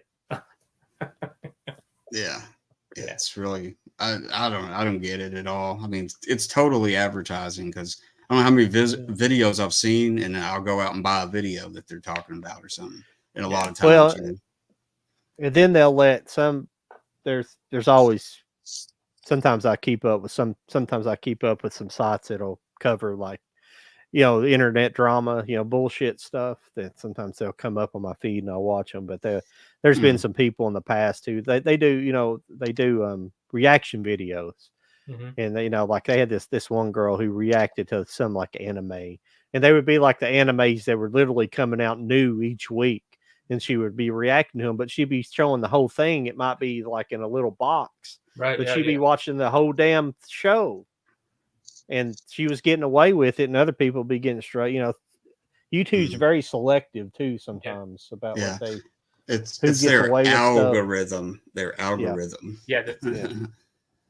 Their algorithm, I think, is like a dozen people. They're just like saying, "I don't like you. I don't like you." Yeah, that's what I think. I don't really know, but it's weird. Yeah, it's probably similar to that. Yeah. It's probably a room full of monkeys, and they're just they're throwing shit and stuff, and it's hitting keys and yeah. And then they do stuff like remove people's comments from your. Yeah. I don't know, and like I understand if like we know, like my friends and I, like you don't go to someone's channel and say, "Oh, Kenny sent me here." Yeah. They might, that might be sound a little spammy, make a comment that's 2 or 3 sentences long and has some substance to it. I just left a long comment on my friend's video because him and another guy reviewed the famous $6 Million Man episode with Sasquatch, the 2-parter. Yeah. And I was like, oh my, I was like memory lane. So I left a nice long comment, and it was gone in half an hour. I was like, what about that comment did they think was like problematic? I don't know. That's weird. Yeah. I've had comments do that too. Yeah. Like you're trying to post it and it won't take it or something. You come back and say, what happened to it? And you have to type it again. And I don't know. That might be some technical thing, but I don't know. It's weird stuff like that. I had one. I left a comment. I don't know if it was with you, Dan. I can't remember. It might have been with Sean. He was talking about like they had like a mad bomber or something like that, and I was like, I put it about like bomb or something. I literally got something about it. It was like deleted because I was making like terroristic threats. I'm like, dude, did you even watch Sean's review of it? It was just like I forget what movie it was, but it was like sort of like a mad bomber or something like that. And that was like going along with Facebook. I had put to my friend, this was last year, I said, "Oh, Hertz is going to throw the bomb to AJ," and I got like kicked off Facebook for 30 days because I put bomb on there, and I'm like, did they watch football? Yeah. Yeah. It's just a fucking algorithm. It picked up the word bomb and it just kicked you automatically. Yeah. It doesn't listen to the context of the conversation. I mean, it's not like you in the airport. Damn Eagles game. Yeah, exactly. Every comment, I think there was like about 15 comments that was all about what the Eagles should do in the second half. And I said, go out and throw the bomb. And then I get like this thing on, that it's like been suspended for 30 days. I'm like, what the hell did I write? What did I say? Do they allow you to do they allow you to do to contest it though on there at all? I did contest it, but they basically came back with like, those words were harmful and they could be. I'm like, dude, do you watch football? Yeah. So I just let it go. I don't use Facebook that much, privately, but this was just like on my family Facebook thing, not my my entertainment blog. Yeah. Yeah, it's You- weird. That's crazy. It's like What's there's a crazy? whole- sorry. Go ahead. There's a whole new vocabulary now too. People say things like, "Oh, he unalived himself," because you can't. Oh You yeah. know what I mean? You can't. If you phrase it the other way, Yeah. you could get flagged. Yeah. Yeah. Well, people are self-editing and everything, and Mhm. a lot of the people are like pro First Amendment people, and they'd be like, they're still self-editing themselves, just so they can get around the algorithm, which I understand doing it just so they stay relevant on there. But it's like, we keep doing this, we're going down a dark hole. If everybody keeps editing themselves and doing, it's just not it's going the wrong way. It just sucks, Yeah, I was watching a true crime YouTuber, and she was self-editing, and it was just ridiculous. Like, the R word she was saying, RP or something, and it was ridiculous. Like I'm like, seriously, are you really? I mean, is that offensive? I mean, it's kind of getting around the problem. I mean, if people don't talk about it, then it's kind of what's the point of editing it if you're, you know what I mean? It doesn't. It's stupid. I just think it's really stupid. That's the problem with using those like word recognition algorithms, that they just plug in the word. These people don't like, the people in the office don't like the word, so they stick it in they probably just got they got a program that they go put it in the word they don't like, whatever word offends them, and then all of a sudden that's being picked up. Or different things, you couldn't talk about COVID or nothing like that. You couldn't, anything about COVID, you couldn't talk about. It's all disinformation. Even if the CDC came out with something and you were literally reading what the CDC had, people were getting banned for that, literally reading what they were saying, even though stuff like that. Anything. Yeah, that was pretty bad on Facebook for a while there during that time period, because they would do that quite a bit. Yeah. But yeah. What's crazy, I mean, I don't have very many subscribers. Most of us don't, we have 500, 600 subscribers, or I got like 300. These people that, like, I was just thinking about, there's a girl right now who's got like she's in a lot of controversy. She's having a lot of controversy. Her tag is like SS Sniper Wolf. Oh yeah. Does it stand for sexy Sniper Wolf? That was her old name. But she basically is a gamer. But she was like she's married to this guy, and evidently the guy she ended up marrying they were collaborators, and he's basically doing all the work for a channel, even playing the games. And she's literally she was faking playing games, and she would literally just be the face, which is fine, whatever. But she's getting a divorce from him and stuff like that. But this is what's crazy about it. She has like 32 million subscribers. 32 million. It's like, what the fuck? I don't get that. Yeah. Well, probably a lot of them are kids, probably a lot of younger gamer kids and stuff. Yeah. Yeah. It's just the revenue these people are pulling in from that. But I mean, and they are, with that many subscribers, you're going to get quite a few views, Oh yeah. I mean, you're probably making decent money if you have 100,000 subscribers, as long as you're getting comparative reviews. You're getting 100,000, 80 to 100,000 reviews a video or something like that. But yeah.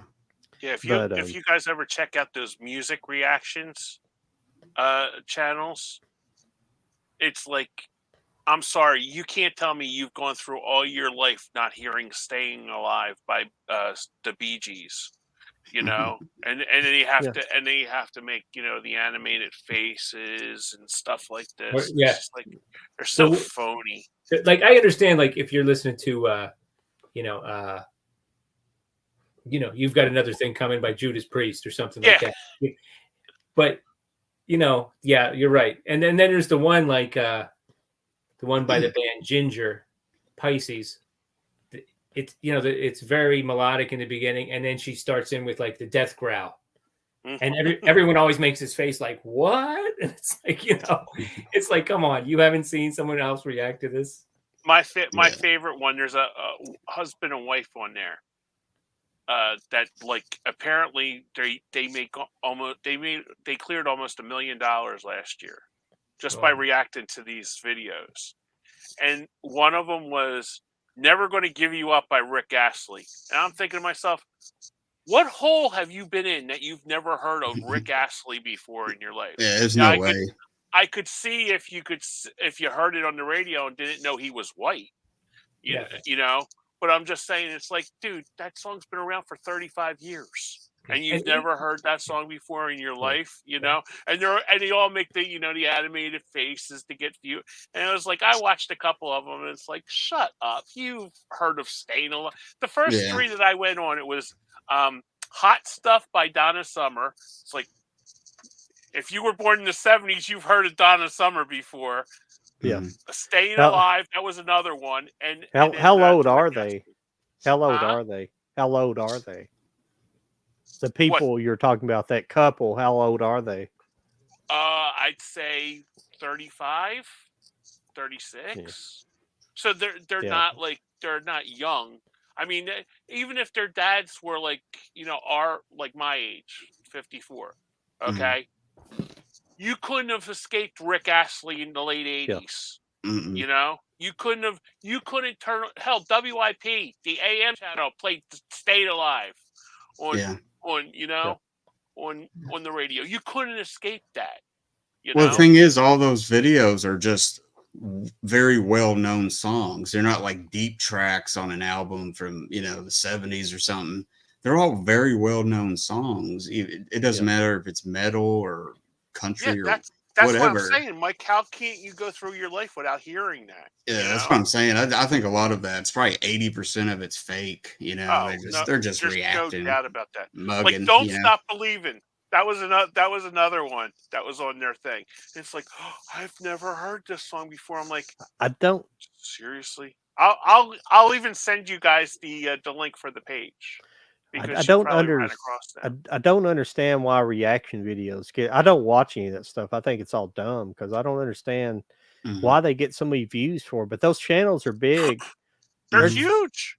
There's one girl that I know that I don't know if you follow or not. That Awkward Ashley. I only follow her on Instagram because Charlie tried to get her on our show once. She was going to be on there, but never did. She like the redhead? Yeah. Okay. Yeah. Yeah, and she's got like, I think, over 100,000 on YouTube. I think. Wow. She's got a big following, but it's just reaction, just reacting to movies. You know, it's like, and it's just like, it's not even like mystery. I'd understand if they were doing mystery science theater type of dialogue, but they're not doing that. They're just like making faces and stuff like that. I don't understand it. Yeah. Maybe it's why, you know, maybe people like it because it's kind of like mystery science theater, but dumbed down so they can understand it. Maybe, you know, they can't get the jokes in mystery science theater, but here you can get somebody just making a ooh and ah face at this. Well, a lot of that appeals to everybody. Young kids could watch that. Old senior citizens or something, you know, like that appeals. So of course they're going to get a lot of views and subscribers and stuff because some people like silly crap like that, you know. Just I found that couple at like 3 o'clock in the morning when I couldn't sleep one night, and I'm like, oh well, this will, you know, and it just like you go down that rabbit hole and you keep on going. It's like, and then you're like yelling at your phone, you know, dude, how can't you not heard this song before, you know? Yeah. It's like, I'm sorry, it was like when they came to Staying Alive, it was just like, where the hell were you guys at, you know? Right. Like anywhere. Even when you were growing up, they were playing it like on commercials and stuff like that. Yeah, right, exactly. Yeah. Unbelievable. Yeah. I did see one girl react to Brides of Dracula, which I thought was interesting. I guess she did the first. Yeah, I guess she did the first one first, you know. And she was pretty, you know, she seemed like she liked it, and she seemed like she knew that it was, you know, an older film, and she did not think like the special effects were bad or funny or anything. She kind of liked it, you know. So I thought that was pretty cool. That's a little different, you know, but yeah. Yeah, I like the people like, especially like now, because it's like the spooky season and stuff like that. I like the people that are watching like for the first time, like you did with your son, Dan, watching like classic horror movies. Yeah. Like I seen it was a mother and daughter, and she's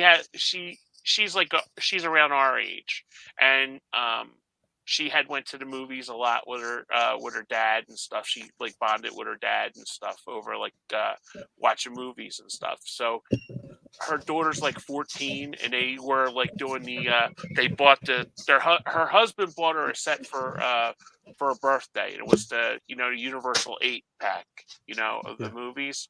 So they were just doing and her daughter just said something that just kind of like shocked me. It's like, Mom, why aren't these in color? Where's the color in these movies? And the mom's like explaining, honey, this is all they had back then. It was black and white, but it was like she kind of, enjoyed watching them, because I watched the whole series of the ones that they did on that pack. Yeah. But it's just a reaction that I think is fun to see with the kids, like with your son when he watched the movie with you for the first time. Yeah. It was like you kind of get the enjoyment of watching it with him. Mm-hmm. Yeah. He I remember watching we watched The Wolfman with Lon Chaney. The scene where he takes the telescope and he's like staring at he looks at me like, what? I'm like, yeah, that's not like something you'd see in a movie anymore, Yeah. He's like telling her, "Oh, I like those earrings you were wearing." She's like, "How did you know?" Like,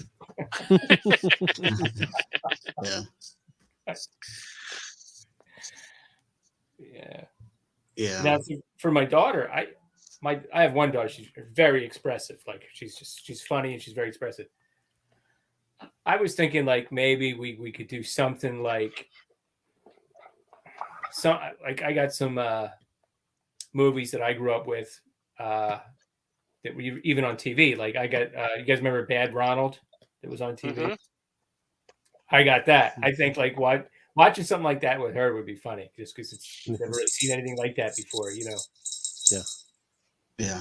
Like with my son, he was like a big my other son, he was like a big Power Rangers guy. Oh, okay. I went through like I love martial arts movies. And I almost started to watch this movie, 5 Element Ninjas, that looks like kind of like one of those batshit crazy ninjas movies from the 80s. That's a pretty good one.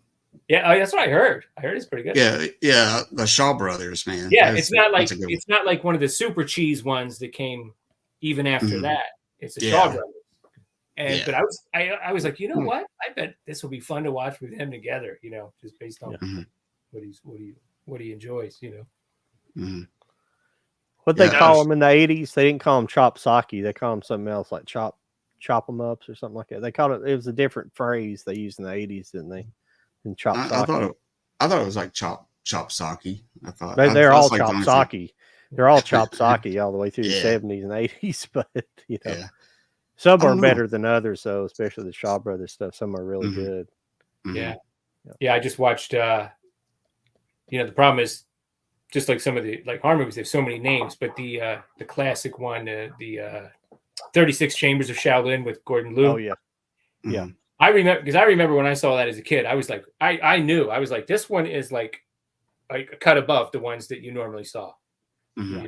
I was like blown away by that. I was like, whoa, this is like the best thing ever. That and when the 5 Deadly Venoms came on, everybody was talking about that the next day in school. Like, yeah, those are good. I'm into the Shaw Brothers pretty good. Not all of their movies, but a lot of them are really good. I think my favorite's the One-Armed Swordsman. Okay, see, I need to check that one out. Yeah, it's late 60s. I think it's pretty good. Yeah, I remember there was a Kung Fu theater on. You remember that, Kenny? I do remember that. Yeah, they had that for a while. They would always have like, the fake Bruce Lee. Yeah. Mm-hmm. He spelled his name when you bought that Bruce Lee set, it's Bruce Lee, Bruce Lei. Yeah. This one's really good. Oh yeah, Lady Snowblood is good. Yeah, that's a great one. That's a good one. Yeah, if you want to see blood on snow, that's great. It was a big. I think that was a big influence on Tarantino with Kill Bill. I think like those scenes. Yeah. Yeah, actually, I think I don't know if it's the star of that, but Mako. I think her name's Mako Kanji. She did the music for it too. He wanted to, like, one of her songs shot up the charts because he put it in Kill Bill. Yeah, Mako Kanji. He wanted to bring her back and give her a role, but she said, she said, I'm too old and my English it's not that good. I don't want to do it. But she was in a lot of those movies back then. Yeah. Mm-hmm. I have that Shaw Brothers, the first one. They've come out with like another box set and like a couple other ones, but I bought that first one, but I didn't. It's way up top. I would pull it down. Yeah, that's a good set too. Yeah, I think Volume 3 is going to be out in November or December. I usually get them during Christmas. Last year I got the second one. The year before the blue one, the first one. Yeah, I need to get the second one before it goes out of print. Is on Hamilton book. Mm-hmm. Shaw Brothers. Now, you talking about the big Blu-ray set? Yes. Really? It's on Hamilton book right now. How much? I think $120. Yeah, they're not that much higher new, I don't think, are they? Let me look. Maybe 150. Yeah, that's probably a little bit better. Yeah, maybe they're 200. Yeah, the first one should be down in price now. Yeah, I don't know. It might be a good deal, Kenny. I can't remember. Yeah. But yeah, you could check out Arrow. Go on Arrow's website. I think they're running a sale right now. Oh, are they? $129 for the second one on Hamilton book. I'll have to check that out. Average. Yeah. Well, speaking of Shaw Brothers, there's always Legend of the Seven Golden Vampires, right? The co-production. Yeah. What's that called again? Because I had to see. I'm adding this to my playlist. Legend of the Seven Golden Vampires. Yeah, I think that's got Christopher Lee in it, doesn't it? No, it has Peter Cushing. Oh. But Christopher Lee wouldn't do it. He was like, "Nope, I'm done." They got a guy named John Forbes Robinson who had some bit parts in some other Hammer movies, but then his soul goes into another guy, a Chinese villain, and he's sort of like in that body for most of the movie, and it's that movie's just fun though. It's just like the first time I started watching it years ago, the bats in that one, as it was usually the case, they're not that great. They're like flapping their wings. Like 3 beats a minute and they're still flying, But, I saw one man. It's a really weird kung fu film. It's called Bats Without Wings, and the guy has makeup that looks just like Gene Simmons from Kiss. The way they did, he's wearing white black makeup. And I can't believe it's not a copyright infringement. Yeah. Well, a lot of times, I mean, Asia in general, and Hong Kong in particular, they just took stuff. Mm-hmm. I mean, like there's Jackie Chan kung fu movies from Jackie Chan where they have the music from Gallipoli in it. Yeah, there's one I think 5 Deadly Venoms. They took little bits of music from like Monty Python and the Holy Grail. It's really weird because you're like, what was that? And yeah, a couple of those Shaw Brother box sets got soundtracks in there. There's usually they come with like 2 CDs, and it's got a mixture from those movies in the box. But yeah, that's pretty cool. So that was called a Bat Without Wings. Yeah, Bat Without Wings. Oh, I got it. Yeah, the one I got, it's a DVD, and it's got the guy on the cover, and it's like that looks just like Gene Simmons in the 70s, or now, back with makeup on. But I thought of all people, Kiss would have sued him, Right. Dan, it's called Wu Yi Bong Fo under IMDb. Okay. Oh my gosh. The trailer, yeah. Yeah, it looks exactly like Gene Simmons. Good God. That's hilarious. Maybe that's where he got the idea from. I think No, it this was was after that. 1980. Yeah. Oh, This was it was after? 80. So yeah. Yeah. Wow. I mean, it's not one of the best ones for sure, but it's definitely a curiosity, that's for sure. Yeah. Oh, Well, they had, IMDb gave it a 6 out of 10, Mike. Yeah. they had some Yeah, I mean, curiosity for sure. Yeah, that is just like Gene Simmons. It's even got the widow's peak on there. Yeah. His hair, the little yeah. That is hilarious. Huh. Yeah, I didn't know because I've been getting like a lot of like Arrow stuff, like the company's been sending me, and I didn't know like Sammo Hung, the guy from Martial Law, was like huge, like over in Hong Kong. Mm-hmm. Yeah, he's big time. Yeah, yeah, had no idea. Well, there's a movie. It's like a docudrama, and it's about because he was in it. He was in like a group of kids that went through a Peking opera school, which which is singing and martial arts, and their opera is different than our opera. And the acrobatics and stuff. But they were called the Seven Little Fortunes, and it was Jackie Chan, Sammo Hung, Yuen Biao, and Corey Yun, and they were all four of those guys were big in Hong Kong movies later. I don't know who the other three were, but they all knew each other from childhood. And apparently, like I've seen clips of the docudrama where they have the teachers are like taking their legs and like stretching them and stuff, and there was like no choice. It was like, yeah, it was pretty prestigious to be part of those troops, back then.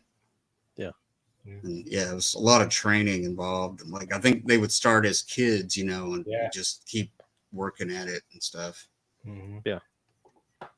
Because Dan might know this more than probably all of us. Wasn't Sammo Hung like in a lot of like the Bruce Lee movies? Like he was like supposed to be the next Bruce Lee, Sammo Hung. Well, he was in Enter the Dragon, which I just saw on the big screen a couple months ago. Yeah. Oh, that must have been neat. Yeah, and actually seeing it on the big screen because Jackie Chan's in it, but you really got to look quick. He's in it for like a brief second. He's chasing his. I think it's a flashback scene. He's one of the thugs chasing his Bruce Lee's sister. But on a big screen, it's a little easier to see him. Oh. I watched it with my brother. He's like, "Oh, there he is." But I thought he was in that. Yeah.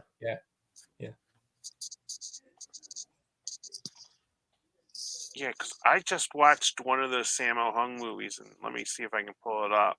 And he direct. I didn't know he was like this big famous director, because like you're watching him with Arsenio Hall on those on CBS. Yeah, I think they brought in Arsenio Hall in the second season. I think. Started to get goofy, but Iron Fisted Monk. Okay, yeah. Trying to think if he's. Yeah, he that was from '77 because they even kind of used like a little bit of like Star Wars stuff in there, like just like offhand remarks that if you didn't catch it, so it must have been like when that like later in the year when that was like really popular. Yeah, because like the funny sidekick said. What one's that? Oh, okay. Oh, okay. Cool. See, I know that is under a different title. Yeah. Mm-hmm. Yeah. I remember watching that. We had that on the screen at the video store once. And I think Sammo plays it like a mentally challenged individual in that. Yeah. Okay. And there was like his tutor like bullies him, and then Jackie Chan like sees it and he fires the tutor. But some girls came in during that bullying scene and they were like, oh, they were about to cry. It was like Yeah. In the last couple of years, 88 Films have put out a lot. Eureka Masters of Cinema has put out a lot of those. But see, they're all like Region 2. Yeah, but they did a lot of Sammo Hung stuff. Yeah, Super Cop. It's all written in Chinese, but I was going to say I don't know Chinese, my friend. Yeah, I've got a couple. They just did it. Arrow did it like that. Well, this isn't Arrow here, but they just did it like that too. Oh, that's Yeah, that's nice. Yeah. Because see, it's written on the bottom very little. Yeah, now I can see it because I'm just thinking to myself, are you ordering General Chow? You know, Is that the Arrow? It's got Super Cop and there's like three movies on that. I think this is just Super Cop here.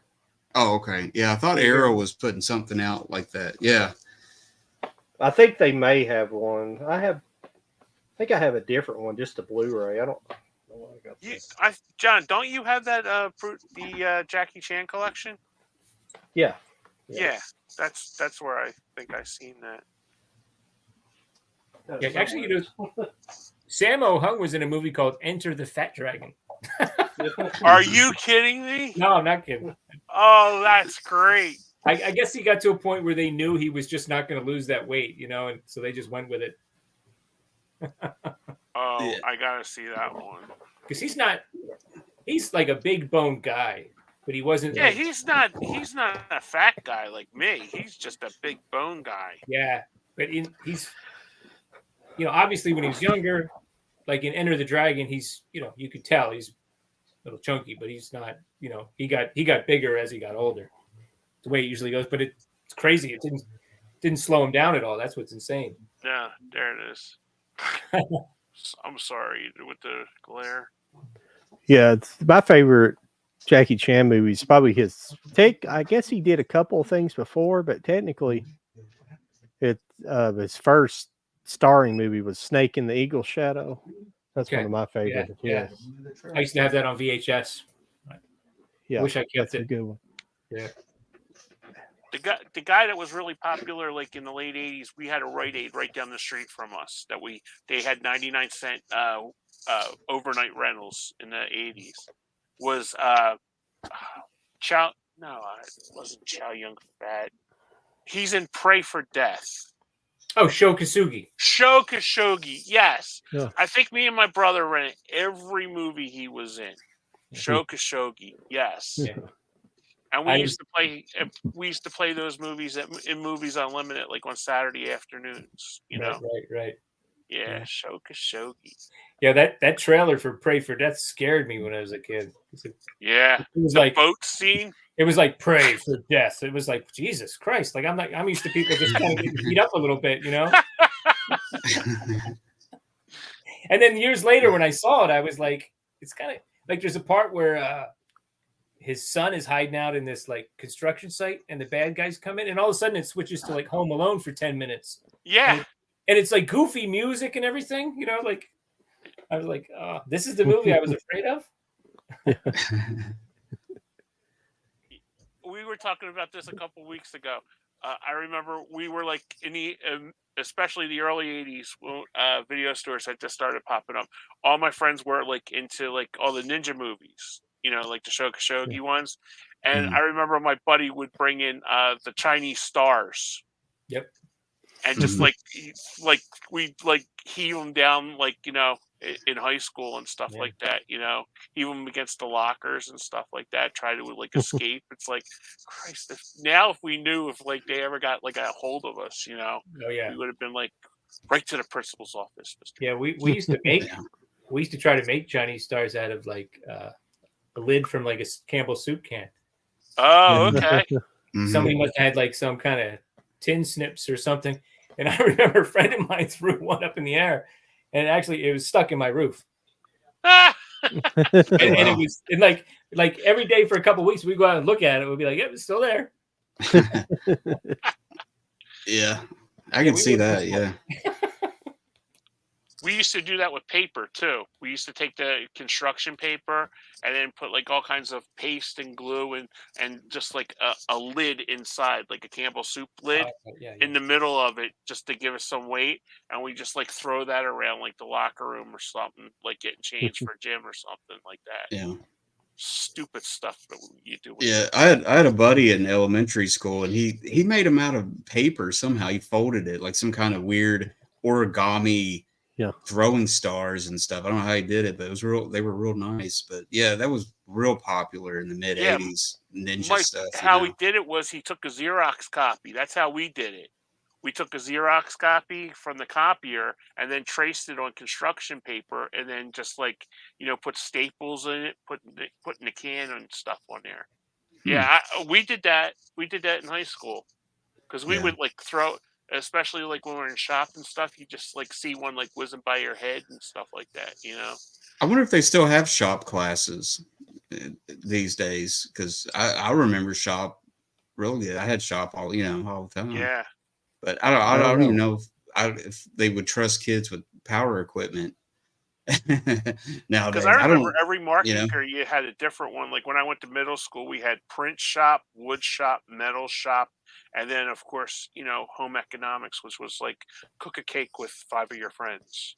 That was like the big test. Yeah. But yeah, Mike, I wonder if they have that too, because I know I went to a vocational school in Sicklerville, and that's not called a vocational school anymore. It's called Camden County Technical School. Oh, okay. Because before it was it used to be, we used to call it Vokey. All the kids would say, "Oh, you're a Vokey tart. You're going to a Vokey." Kind of thing like that, because it was like people like me that wanted to learn a trade and basically go to school. Better off doing that these days. Yeah. Yeah, it's a true story. In one of my shop classes one year, I built a cabinet for my laser discs back then, because you didn't. Well, look at you, pal. That's cool. Yeah, it was. Well, I picked oak though, of the wood, so it was heavy. It was so. Yeah, I should have picked a lighter wood, but oh well. Well, I say you're better off doing that. The way the school system should be, we should test kids in the manner of sending them to the correct type of learning that's best for them, instead of kind of, not everybody's geared towards regular college. I went to trade school too after I went to electronics school, but some people learn better. They learn differently than other people. So, but everybody's put into at least in public school, everybody's kind of herded into the same corral. And it's not the right way. Everybody doesn't learn like that. Some people have technically minded people, and some people are analytically minded. Those people analytically minded are more prone to be better at like regular college, and some people learn better by learning by hand. Like you said, everybody learns differently. Like I learned math by my mom would break down, batting averages for the Phillies. She's like, if Mike Schmidt's batting 267, Greg Luzinski's batting 253. We didn't have great teams in the early 80s after the World Series, but it's like if you had them, and it's like, okay, there's 3 players, you divide those numbers into each other. So we kind of worked our way around there, because I knew I wasn't going to college. I wanted to be a chef, Yeah.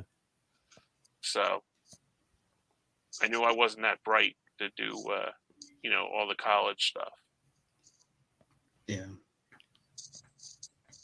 Yeah, I took like a couple semesters, and it just wasn't for me. I decided to work. I couldn't balance work and everything and stuff like that. And school wasn't a big interest though, but but then my sons now are like complete eggheads. I mean, they know stuff like I've never, like, I don't know where you got all your brains from, but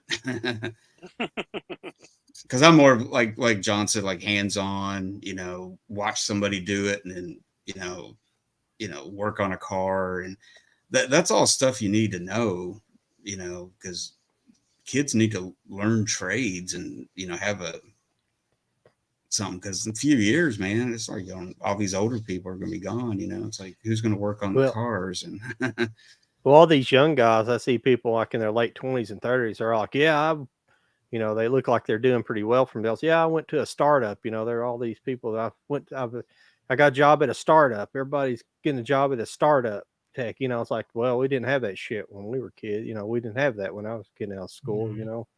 So I guess we were shit out of luck. And I bet everybody had a uncle that knew how to repair something. Call Uncle Dave. They'll come down and fix it for us. Not my. My dad do all that, and where I was Okay, learning well, that even stuff from like my grandfather. even with your father, yeah. But I was just Yeah, saying, you know, I know what you're saying. I know what you're getting. Yeah. Yeah. Well, it's like my grandpa, he was in World War II, and when he came home after it was all over, I mean, he was a trained plumber, he was a trained electrician, he was like all this stuff, you know. And Yeah. you know, he still worked for a military base afterwards, but still he was, you know, he came home and he was trained in all that stuff, you know, just you know, he picked up some stuff too. It wasn't just war, you know. But yeah. yeah, I remember my uncle, who lived 2 doors away in Philly from me. I never seen him sit and watch TV unless it was like the Phillies or the Eagles. Like on his son, he'd be downstairs in the basement, like fixing like the neighbor's alarm clock or something. Like they Yeah. would hand it to him and say, "Here, George, see if you can fix this." Yeah. So you go down there like on summer nights, he'd have the ball game on the radio and trying to fix like Ann Doyle's like toaster or something like that, take it Mhm. apart and stuff. Yeah. But they don't do that anymore. They'll go to Walmart and spend $10 and get a new toaster. Yeah. Well, when I was in electronics school, like they had already at that point in time, there really wasn't any. You weren't. I mean, we learned some kind of basic. They didn't even hardly want to teach us soldering. Like I had to be like, hey, I didn't have these. Some of the other guys had some stuff in high school where they'd learned to solder. I was like, hey, I didn't do that in high school, so I need to learn how to solder. I just wanted to understand the concept of soldering, but I wanted to be shown if I'm going to freaking school for electronics, I want to be shown Mhm. the proper way to solder. The Yeah. correct, and I'd be like, hey, I've never soldered before. I need to be shown to solder, and they but by that time there was all this. They just you replace a board. You replace the whole board. You don't do board repairs Mhm. because it costs too much. Because it's called surface mount technology. Like how a circuit board's made now, instead of it being like a prong going through the board, it's like a surface like connection. You got to have specialized equipment, and even in the late '90s, that stuff was like $50,000 for a surface mount repairing soldering station. Those prices have come way down now, but Mhm. it's another specialized trade that I didn't even learn because they didn't even have it. Wasn't they were just teaching you basically just to swap a board out, and that's what places do. Like like a factory, like if they're if their press or their line, like their whatever machine you're using to, they're like at a one factory I worked at one time, they had the whole line was like a CNC press line. It was like CNC machines lined up to do one station would do one part of the whatever you're working on, then it would move on. It was set up like one big assembly line, but a series of CNC. But if they had a board go down, that one board, like if they had the board they had to replace would be like $30,000 for that one board to Holy replace for the cow! thing. Yeah. Mhm. And but they would replace the whole board to get the machine going. Yeah. Yeah. Yeah. Probably a lot that has to do with the parts and where they're made Yeah. now, and they don't individually do all the like microchips and wires and all that. It's probably cheaper to just have that whole pre-made board, ready to go, and they just Well, it is for a quick restart, but if you have to wait for it, not so much because you could have a technician there. If you had enough work for them to do, so that's a problem. You may not have something go down for a long time and not have to. But if you had a technician who could do a board repair and just swap out a 30-cent 30-cent diode or 30-cent capacitor on a board, that might be all it is that's wrong with it. It might not even be a microprocessor go bad. It Mhm. might just, or a transistor. It might be, it might be something simple that caused the whole board to go. You don't never know. So if you Mhm. have somebody just swap out that one part, it might cost $1, today or less. But it costs more money to have that technician, have a technician, diagnose the issue than anything. Mhm. I don't know why we got way off on this. I'm sorry. That's Well, how we do. But, Well, it's kind of related, TVs and Laserdisc players and Blu-ray players. It's all, it's all. Now, Dan, did you have a Laserdisc player? No, never got into it.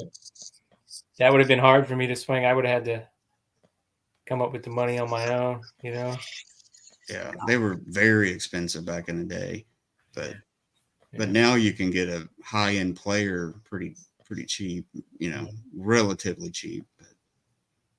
Yeah, I've only collected them in the last 5 years or so. No, probably 6 years or so. I collected for a few years and got a bunch, but I couldn't afford it back. I didn't hardly know about it.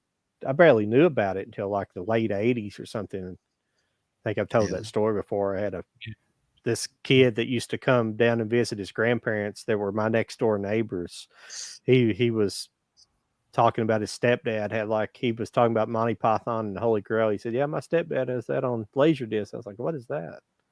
I never even heard of it because nobody had one. And even my uncle was like a big technophile, I guess you'd call him. He liked technology and had stereos and stuff like that. He didn't even have one because it was hard to drop and he had a good job. He worked for the railroad, stuff like that. And he, it's hard to drop. The 80s, $500-600 is like $1,200, $1,300, $1,500 now. It's a lot of money.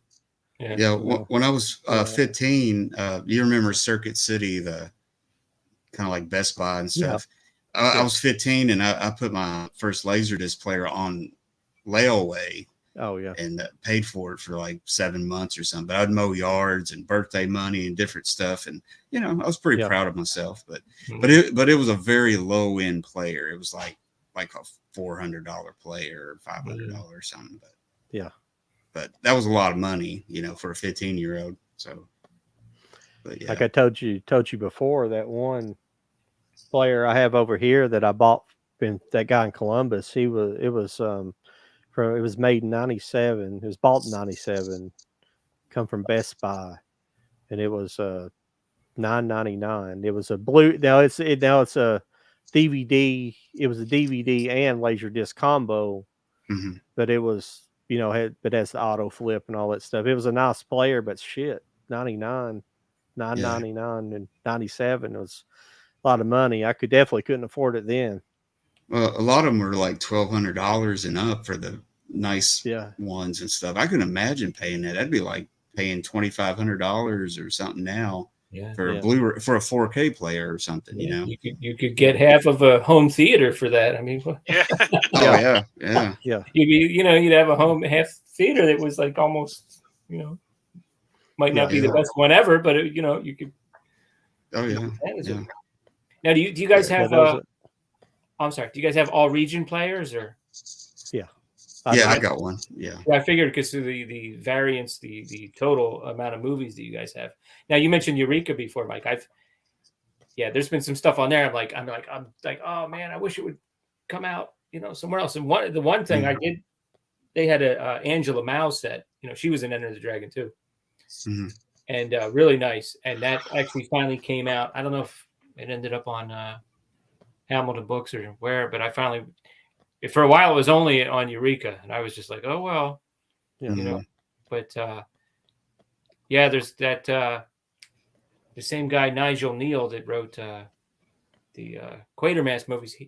He had a show called limited series called Beasts, and I remember that. There's about 3 of them on YouTube, and that's not really readily available here. It's only Region B. I mean, you can go on eBay and get a nice one between, say, 150 and 200 at the most, probably. Oh yeah. And they're just modded Blu-ray players. Somebody mods them, and then they're brand new, and they sell them to you and stuff. But that's one of the best things I ever did because it just opens up so much other cool stuff, to choose from. And even my friend in Australia, like I don't, well, if I sent him something, then he'd have to have one. But it's a shame, like you wanted to like get someone like a nice Christmas gift, and you're like, oh well, I can't do that. Yeah, Now, because if does you're, your friend in, oh, I'm sorry. I was gonna say, if you're just a cinephile nut, you know, you love all kinds of genres and stuff. It's really the best way to go because Yeah. like Double- all those kung fu movies, you know, a lot of them are not available here, you know, but in the UK, Europe, Australia, you know. Mm-hmm. But believe it or not, I just started doing it a couple of years ago, and vast majority of my stuff is Region A, though. Mhm. For a long time, I didn't like doing that until it got to the point where there was just too much stuff in Region B coming out that I wanted, Mhm. you know. Yeah, So I couldn't. yeah, you got to really kind of put yourself on a budget sometimes because there's so much stuff to choose from, and you just, you know, Yeah. I don't know, but it's still good though, you know. Best thing I did. What sucks about mine, it's actually probably a good thing. I have to keep mine unplugged because I've got a Sony X800 player, and so I got two Sonys, and they both like respond to the same frequency or remote, and so I had to keep one of them unplugged if not, every time I turn one on, the other one comes on. So yeah, I found that out one time too. It was like opening the one in the bedroom, and it was just like, it's like, man, that's a good signal. It's like it's opening here in the living room and the bedroom at the same time. It's kind of annoying, but yeah. It's kind of crazy that they do that, but it makes sense that they do it. They just share frequency. It's cheaper in manufacturing, I guess. But yeah, it's like if you buy a couple remote control cars, you can use two. You think, oh, I'm going to have like 4 or 5. Well, no, you're not because you got like 2 signals. You're you're right. Put 2 cars in the track, and one controller is going to make both of them go. So yeah. Yeah, that would be a disaster if key fobs, like for people's cars, were like that. Like I'm gonna open, like I got a Kia and I can open any Kia with this. Yeah, I was going to ask you about your Hot Wheels. I talked to you. Yeah. I started talking about you on there. Did you? Yeah. I just kind of collect everything. I like. I'm kind of out of a box collector. I take them out and I've got cases I put them in. Unless it's something nice I want to keep in the case, but I'm not like a massive collector. I got probably 500-600, but I've collected over the years. But I got into it with my son, and actually, this is crazy. You know what got me back into Hot Wheels? This is my older son. No, this is okay. No, it's not my older son. With my older son, we had a few play sets and things. He liked to play, but for my younger son. They had a circular in ShopRite, and they had a sale on these Universal Monster themed Hot Wheels cars. And I was like, what? Universal Monsters? Hot Wheels? So there's 5 of them. I went out, but these are the premium ones with the rubber tires. So we're talking like $5 each. Yeah. So, I just said, you know what? And his birthday was coming up, and I went out and got that whole set. And then even got some duplicates. And then we happened to go camping right around the same time. And the campground had a track. And they would have that was one of their activities. They would have races. So that's how I got into the racing angle of it. So then we joined a local club and I kind of got into it. But yeah, I would just buy like the regular ones, sometimes the special sets, anything that had to do with movies. I've got like a lot of the I got the Flintstones. That's cool. Yeah, that's real cool one. Even some of the Star Trek ones. Got like the Enterprise. I got a couple different ones. I have that one right here. I was showing. I've got that one still in the box. The Enterprise. Actually, I got something pretty cool today. I was just kind of stunned me, but I got this Daredevil Punisher set. So these cars, they came out with these. You can get these with the regular plastic tires, and they're still like $4 or $5 because they're like the what they call the character cars. But then these have like rubber tires. Let me see. Where's the button? Hold on. That's a cool set. Yeah, I don't know if you look in there, you could see like scenes of Daredevil and Punisher fighting each other. Cool. It's pretty cool. Oh wow. Yeah, Yeah. that's cool. And then That's today, cool. some of the other brands, like Greenlight, they do, almost Yeah, all their stuff is premium stuff. So, Yeah. they do a lot of that kind of stuff. that's cool. Like Johnny Lightning, check out this card art Oh, that's cool. for Godzilla. Oh, Oh, that's wow. cool. I don't That's know cool. what the hell the vehicle has to do with the movie. I guess it was in it. Yeah, Maybe one Yeah. that Godzilla Yeah. crushed. But Yeah. I saw that. I was like, all right, I'm getting that. yeah. I Yeah. had that Star Trek as well. I kept it in box because it's the 50th Star Oh, Trek 50th. Yeah. Yeah. Mhm. Mhm. But I think they re-released this. This came out this year in one of the sets, in one of the boxes that come out this year. It was part of it, but not the 50th. Like it was just the regular mainline, they call them. I got Yeah. this Mhm. too, of course. Oh, the bar. Yeah. Yeah. The 50, I was get. that 57 T-Bird? Corvette. Was that or I usually Corvette? get the Yeah, Barbie. that's right, Corvette. I Yeah. see Barbie cars. and get 'em. 56. Yep. Yeah, they've got it. Oh. These though, I actually bought this one off Amazon because in my stores I have not found this car at all because Yeah. people they're scalping them and Yeah, they're picking them all up. Yeah. Mhm. Yeah. That's what they do. Because in 2024 they're going to have they have like they have the pink car and then they have like the silver one this Yeah. year. It's like, mhm. In the 24 they're going to have the white one with the flames on it that you see in the Okay. background in the movie. It has the flame. Yeah, it's pretty cool. So I like to find it, but you can't fucking find anything because of scalpers. Yeah. Yeah. Yeah. You just have to order them, Mhm. online, which Mhm. is I don't like doing that because that's what kind of got me back into buying them this year was buying that car. But I paid like $8 for that car. And it's a ripoff paying them when you can buy it for $1.20 in the store. Yeah. It hurts sometimes, but yeah. Yeah. I was getting that way where I wanted to have like everything in this set and everything in that set, and I kind of pulled back from that. This company, Well- Johnny Lightning, they actually came out with Yeah. They had 2 different Universal Monsters lines, and their interpretations are pretty cool. I've got like most of them, but That's pretty But- cool. Dan, did you ever collect the cars from Cars, the movies Cars and Cars 2? And never got into those. my son was real big into that, and he's got hundreds of them, and that was a lot of fun, picking those out with him shop when he was little, like 5, 6 years old, Yeah. That was a lot of fun back then. I think I liked them more than he did sometimes. Yeah. You know about the treasure hunts and stuff, don't you? Yeah. I've got And, Hot Wheels. Yeah, I found a decent amount of treasure hunts, and I probably found out in the wild. I probably found about like 4 or 5 total super treasure hunts.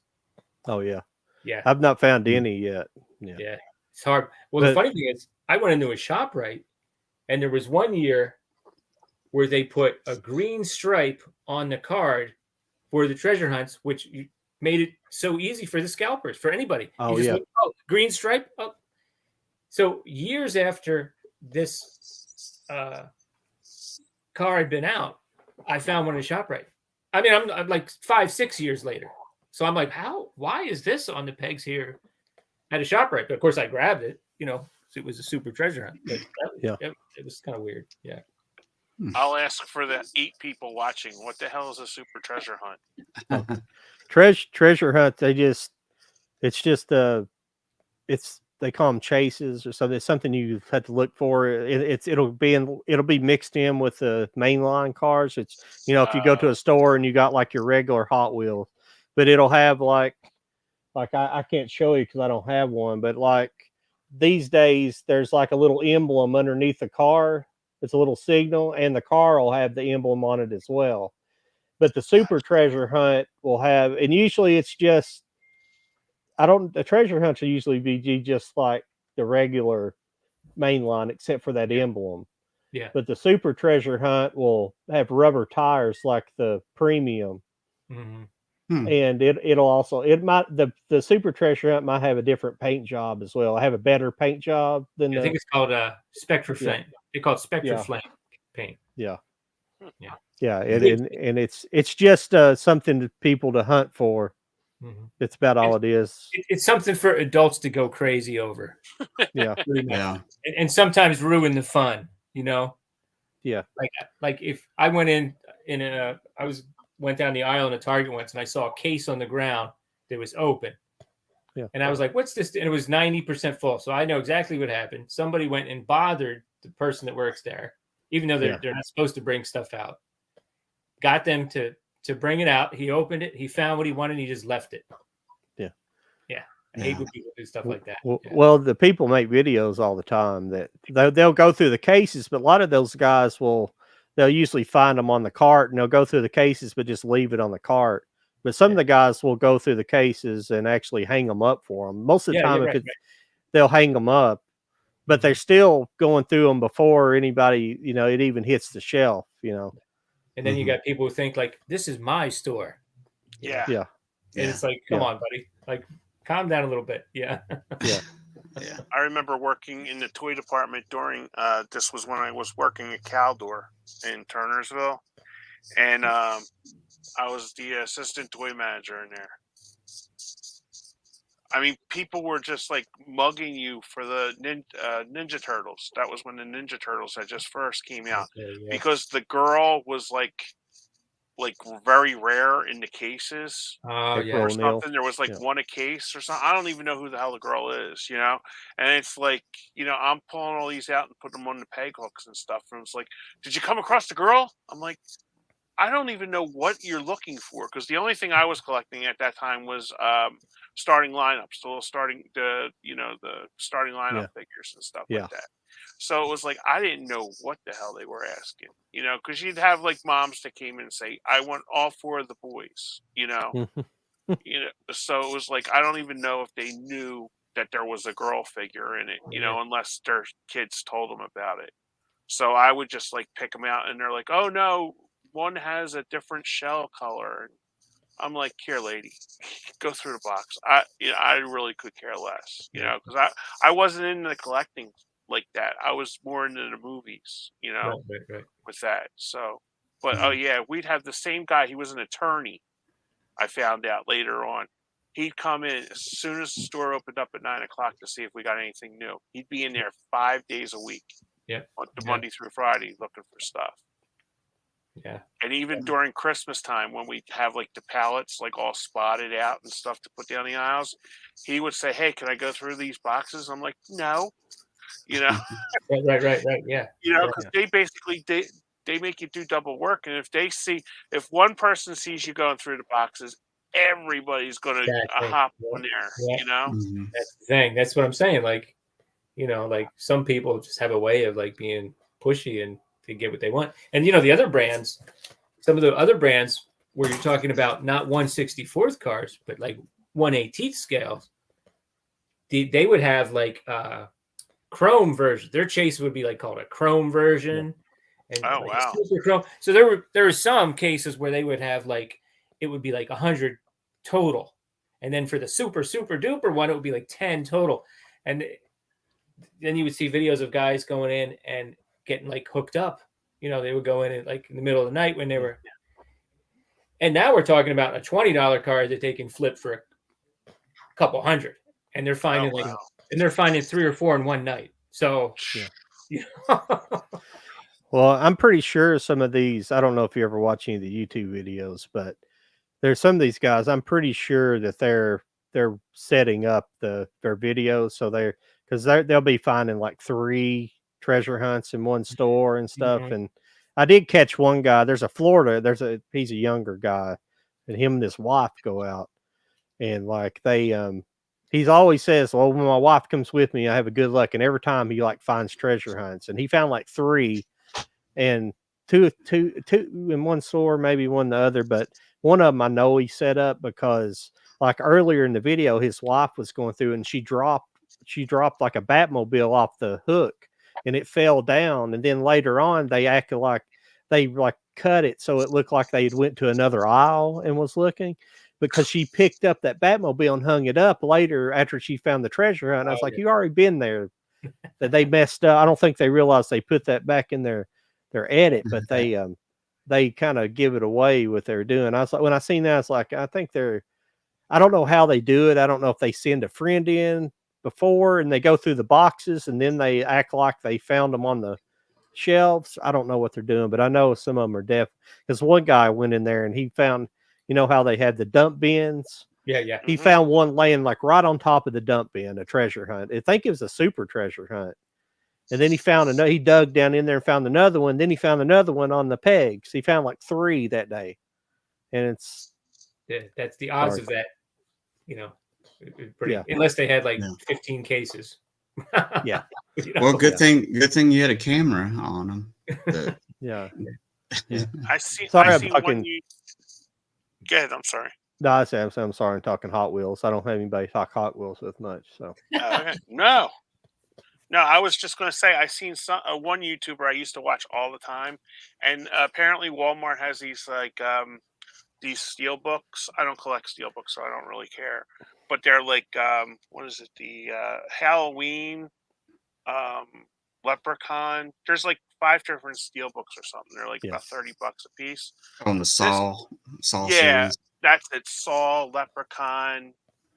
I think the Rob Zombie movie is one of them. Well, anyway, he didn't have the money to buy them, so what he did was hit them like in the bath department, like under like bath mats and stuff like that. And then he went the next day, and they were still there. You know, and I'm just thinking to myself, dude, that's so shady to do stuff like that, especially. Well, at Targets and stuff, some of these toy hunters, they'll look under, you know, the shelves, like on the bottom shelf, they'll lift up. Oh yeah, and they hide stuff under the bottom shelves, and and there's other places in the store that they look, and people will hide stuff all the time. Sometimes it's inconsequential things, but people do crazy stuff. Sorry, Kenny, I didn't mean to break. No. You're right, because I was just going to add, when we went out of business, when Caldor went out of business, and we were breaking down those like shelves and stuff, you should have seen all the merchandise we found underneath the bases, like just like in the like the flooring section or the yarn section. You know, they take off the baseboards and they just like throw like.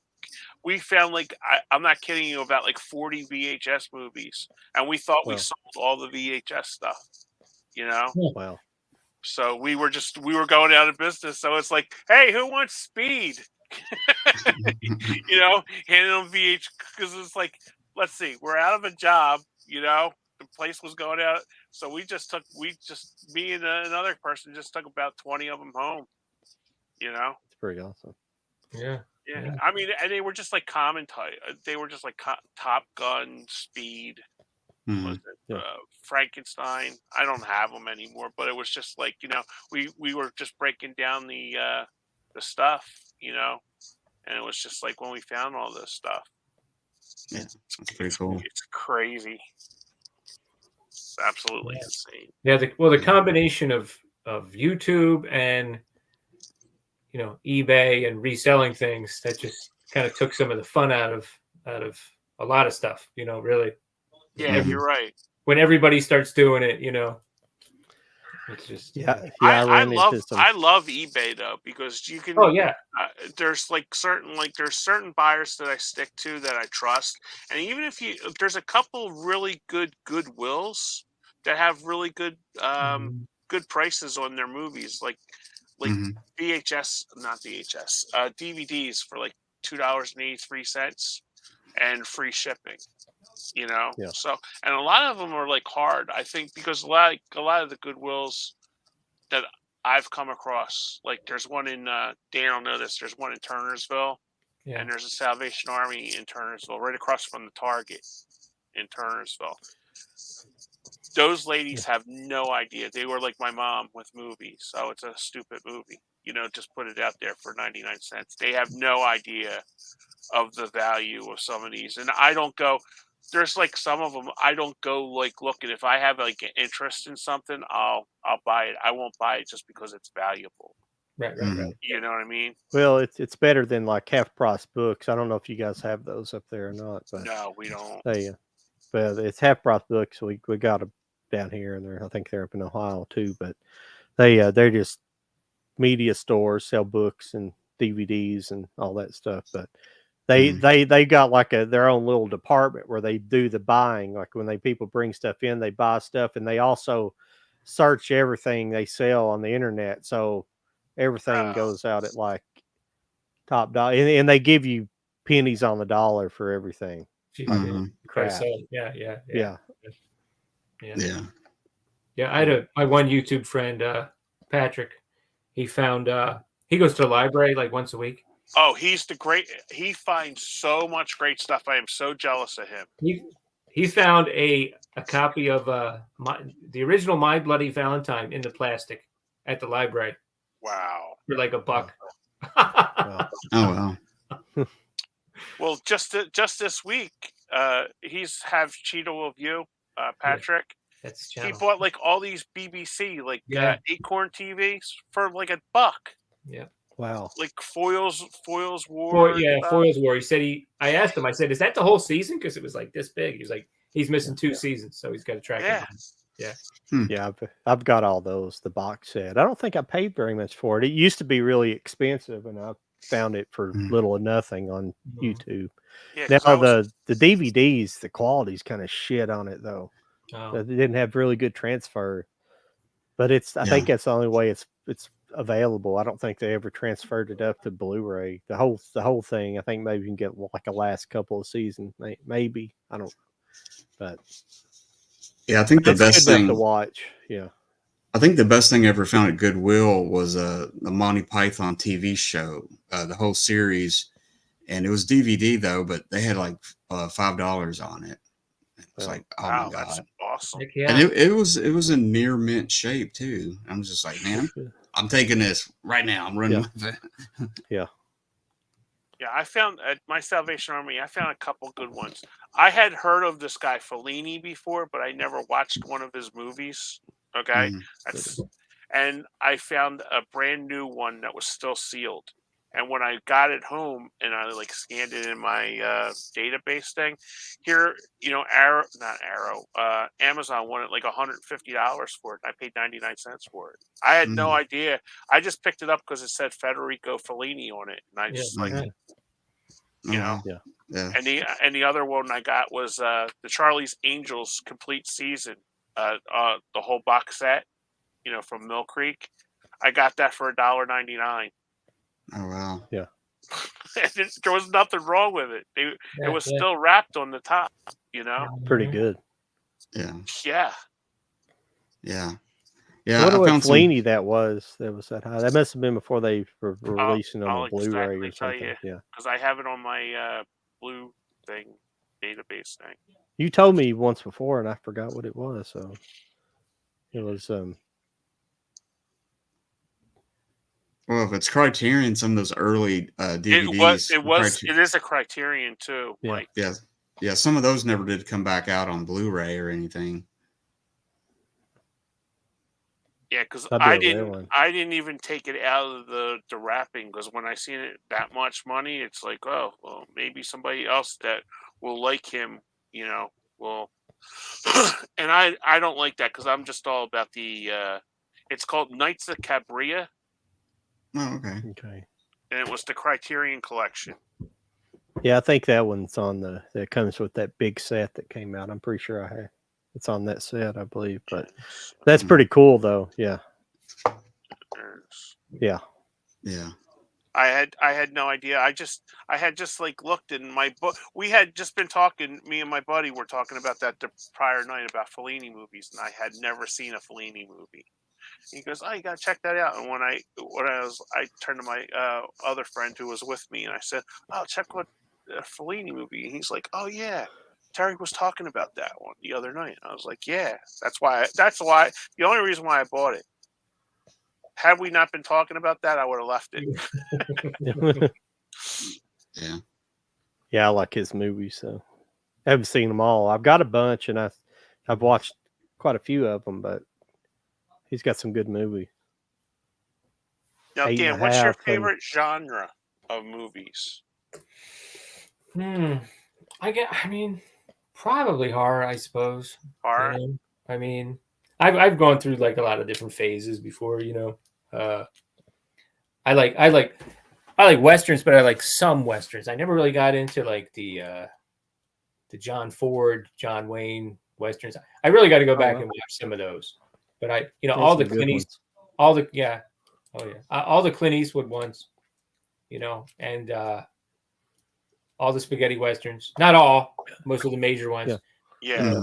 Those are some of my favorites. Yeah, I watched a video of Mike's that he did about like spaghetti westerns and stuff, and that got me down like a rabbit hole watching that.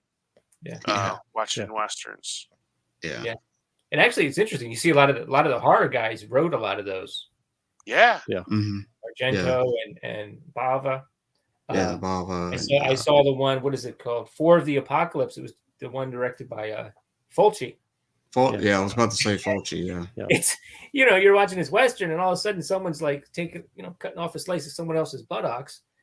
Yeah, that's a crazy movie. Yeah. I'm like, okay, well I was like, when is this going to feel like a Fulci movie? I'm like, oh, okay, now here's the part. Yeah. Yeah, that's going to be on that new box set, the Arrow Western box set that's coming out. Oh, really? That's supposed to be on there. Yeah.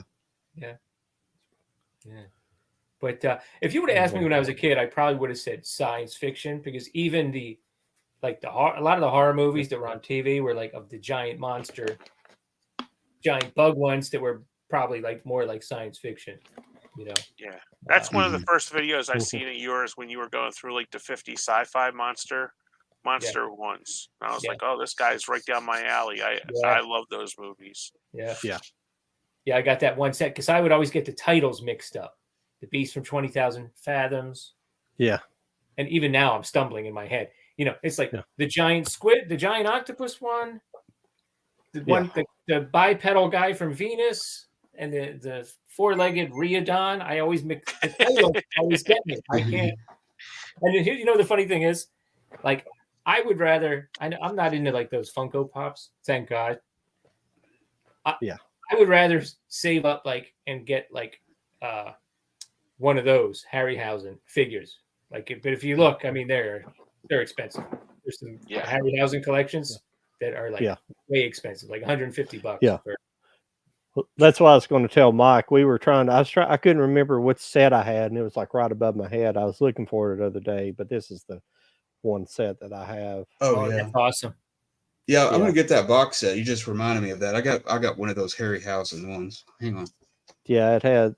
I couldn't remember which one. They got some different ones, but this one has the Voyage of Sinbad, Jason and the Argonauts, the Golden Voyage of Sinbad, Sinbad and the Eye of the Tiger, 3 Worlds of Gulliver. It Came from Beneath the Sea, and Earth versus the Flying Saucers. Okay, yeah, pretty good set. Yeah. Yeah, I got this one here, and it comes with the. Yeah. That's awesome. I don't know if you can see it very well, but that is tremendous. Yeah, that's cool. It's the. I always forget what it is. The Ymir figurine. Ymir, yeah. From. Is that Earth versus Flying Saucers? Thanks. Yeah. It came with it's a DVD set though, but it came with that. That's I found it on eBay, and they were wanting really nothing for it. It was pretty nice. Okay. Yeah. I like the way they would always end up. Those creatures would always end up fighting elephants. Yeah. They'd always have a stop motion elephant. It was it was the biggest Earth creature they could have. Yeah. Yeah, those are good. I just got Jason in the Argonauts. Valley of Gwangi, that's a good one. That's not a Harryhausen. I think somebody else did those effects, but that's a fun one. Yeah. I'm trying to think of the movie Harryhausen. It's like one of his early movies. It's not one that's on there, but he did a movie where it was a creature attacking. There's a sequence where it attacks like the Golden Gate Bridge, and it's just amazing. Like the Golden Gate Bridge collapses, but I cannot remember the name of the movie now. Is that the octopus one? Maybe. I think something like that. It's the octopus one. The octopus, the model only had 5 tentacles because they said, well, you're never going to see 8 tentacles at the same time anyway. So Yeah. We'll just make a model. I can't remember. No one will notice. Yeah. Yeah. His stuff is amazing, though. I mean, it was like, it's, if you can take, I mean, it looks realistic for the era, Yeah. Mm. It looks really good. It would have been amazing seeing that stuff back in the day. You've been blown away. Mhm. But I mean, I'm still blown away by it after seeing, growing up with CG and, Mhm. modern practical effects, but it was Mhm. just amazing, that stuff. That Was it the Animal World? No, it was Yeah. he didn't, it wasn't one that's credited for Harryhausen. Or Yeah. it wasn't. I think the it first was- one. I think the first one I ever saw was Clash of the Titans. When I was a little kid, and I was Yeah. just blew me away. And I guess that's his last movie he made. Yeah, it's like a swan song, pretty Yeah. much, or stop motion. Yeah. Yeah. Well, that Medusa has I think the snakes are moving in Yeah. it. I think on her Yeah. head, but Those are, yeah, that was scary. yeah, it was pretty creepy, especially for a little kid. So Yep. that was Mhm. Scorpion and all kinds of cool stuff in that movie. Yeah. Oh yeah. Pegasus, and then Pegasus, but Yeah. I don't think that was. I don't know. That was kind of different. I don't think that was stop motion, was it? The Pegasus. I don't know. They might have switched back and forth. Yeah. He did Yeah. that a lot. They did that a lot. Mhm. Yeah, that I was don't, I good. don't know. I don't know what movie I'm thinking about. Maybe it's something that's not. It's not one that he just did the visual effects on. I don't know why he's not on there. It could have been Mighty Joe Young or Beasts from 20,000 Fathoms. Maybe might have been that one. I think that's the octopus one. I think that might be the one. Maybe it's. Oh no, it's it came from beneath the sea. That's the octopus. Yeah. Oh, you're okay, correct. okay. That's the one. Yeah. But I think that's. Does that take place in London though? Maybe I'm wrong about the. Yeah. There's one of them. No, I think it does. It's got Big Ben in it, I believe. Here it is. Shit, I'm not sharing. Hang on just a second here. Let me share the screen. Yeah, here's the pictures of it. Yeah. Oh, Right okay. Yeah. Oh, okay. Yeah. Yeah, I think it might be London. No, see, that is San Francisco. That was the. Mm-hmm. That was that. But maybe it was multiple ones. It's been a while since I've watched it, but yeah, it's this one here. Yeah. Yeah, there seems like there's one that does take place in London because I remember Big Ben in the background or something. You might be thinking of Gorgo. Yeah. Yeah, could be that. Yeah. Yeah, that's definitely a British one. He was VFX consultant on the new Mighty Joe Young. It was made in '98. Oh wow. Yeah. It must have been not too long before he passed away. Yeah. Yeah. I mean, all those are just classics, one after another. I mean, that's a pretty good track record there, Yeah. I remember I saw Sinbad in the Eye of the Tiger in the theater. I was pretty young, but I was like, my dad, like begged my dad to see it. And I still remember it started at like 7 and we were like driving down a hill and the theater was down there. I was like, Dad, it's 7 now. There's previews, just, Yeah. Relax, son. Yeah, it was fun as a little kid. I would watch a lot of that with my dad on Saturday afternoons. Mm-hmm. They would show either a Godzilla movie or one of those, or what was the other one? Yeah, Godzilla movies and a couple other kind of ones I grew up on. So that was always fun. Yeah, I thought Gamera was Godzilla at the time because I was just like, oh, the monster movie, And my mom would throw on 17 and she would just like, let her two boys watch just, while she was washing or something, Yeah. But yeah, I didn't really appreciate the Godzilla movies until I started working at Movies Unlimited, and they this is not an advertise. We're not a paid sponsor for Movies Unlimited, but Hamilton Book stuff. Yeah, Hamilton Book. We're working on it. Right. Hopefully. I did send a letter to them. So hopefully we hear back from them. I did get my invoice for my new order from Hamilton Book, but I didn't hear back yet from them. So yeah, maybe they'll throw us some gift cards or something. You know. Hey, I was just thinking that even if they do, like, you know how I like my Tubi movies, even if they just like throw like a couple of the $1.95 ones and send them out to us, we'll gladly review the hell out of them. Yeah. You know. Yeah. So. Or just give us like a 20% discount on top of what they, or something like that, you know. Yeah, because I'm good for every month buying from that place. So because it's so good, you can find like different stuff. You get spoiled. You're like, oh wait, they want $12 for that. Yeah.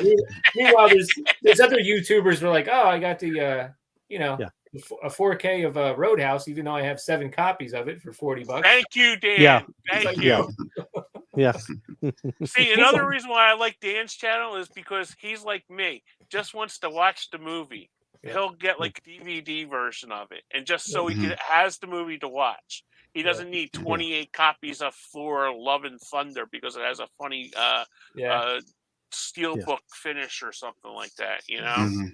I like steel books, but I only get one version of it. I don't buy like every damn thing. Dude, there's one guy out there that buys every version just because it has and then they bitch and moan because it doesn't have a cool slip cover. It's like we've talked about this before, Dan. It's like we're just here for the movie. We don't care what the packaging is.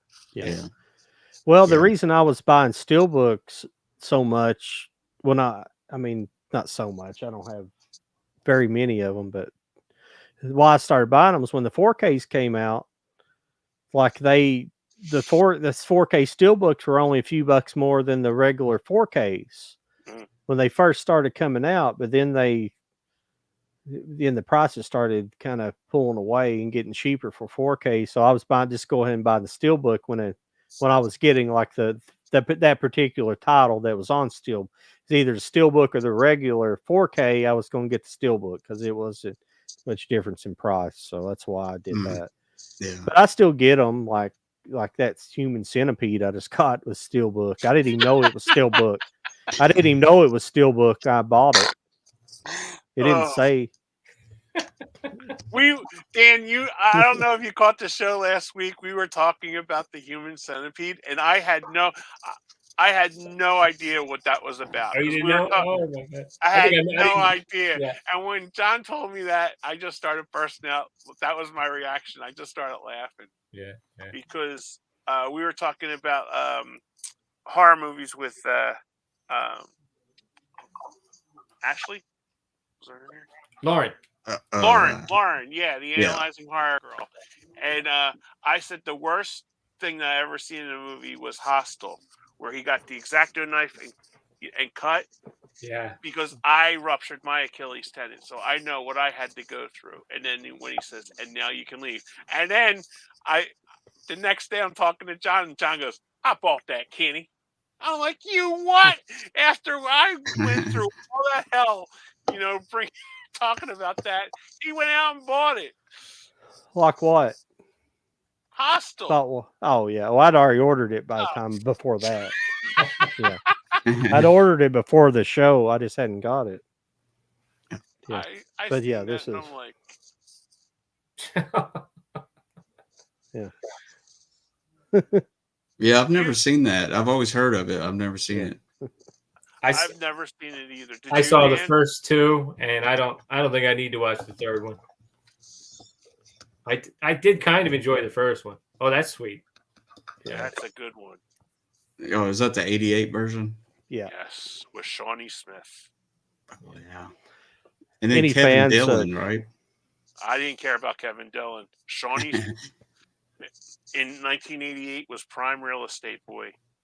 That was and for the fans of go ahead. I'm sorry, I'm interrupting. Oh no, go ahead. I was just for the fans of. I just had to fan it. For the fans of the Last Drive-In, here's something for you. Hogzilla. Hogzilla. they always go on about it. Somebody mixes a pig, they always start chanting Hogzilla, Hogzilla. I don't. Dan, So are I you a had fan to, of so Joe I had to Bob? buy it. Yeah, I have not really watched The Last Drive-In on Shudder. I don't know why I haven't watched it, but I do like the guy. Back in the day when my kids were younger, putting them to bed because my wife would work weekends.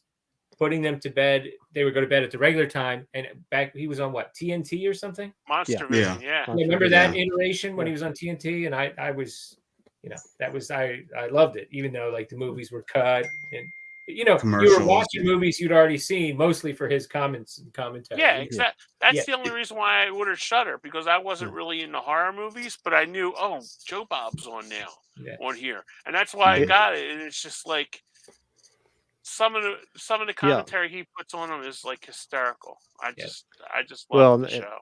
And as the seasons went by, they involved Darcy more too. Yeah, well, I didn't know she did those dirty movies. I had no idea who she was. Diana Prince, yeah, she was a porn star. Yeah, I had no idea. But apparently, she's the reason why they even brought the show back. Because she has, like, I guess she's a big horror fan, obviously, and she I guess had some kind of, I don't know if she had a podcast. I don't know if she had a podcast before the show. I think she did, but she's got like a horror podcast too. And I don't know if her community kind of got it going to get it put back on or what. Yeah. That's really cool though. Yeah. He was on, I could be completely wrong about this. After Monster Vision, there was a channel sort of like Shudder, but wasn't like Thriller or Chiller or something like that? Maybe. That was like that he did sort of like what he's doing now on Shudder. Yeah. But you can't find any of the, I forget, because I remember it was like an off-brand of Stars. Like, how they had like Action and Black Action and then Girl Cinema and stuff like this. But one of the channels was like the Horror Channel or something like that, or Thriller. And I remember because I was over at my friend's house, and her dad had all of them. And I remember going through, and it was like in the 90s. And I remember seeing Joe Bob. I'm like, oh, they brought Monster Vision guy, because I didn't know his name. I just remembered, Monster Vision guy, like that. And we started watching like really bad, horror movie, but Joe Bob made it better, just like talking through it, But that's the only reason why I ordered Shudder, because I had I was totally ignorant to the horror, community. He's had some movie appearances. He's in Casino. Yeah. Scorsese?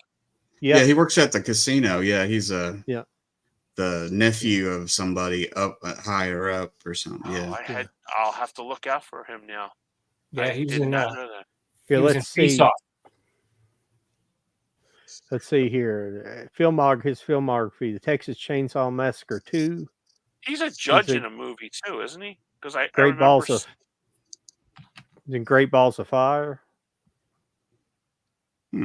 Hollywood Boulevard 2, film sale. That might have been a documentary. Let's see. Casino, Don Ward, Slot Manager, Face Off, Shock Technician, Storytellers, Many Lives of Jason Voorhees. I'll Be Carried Away. All that you love will be carried away.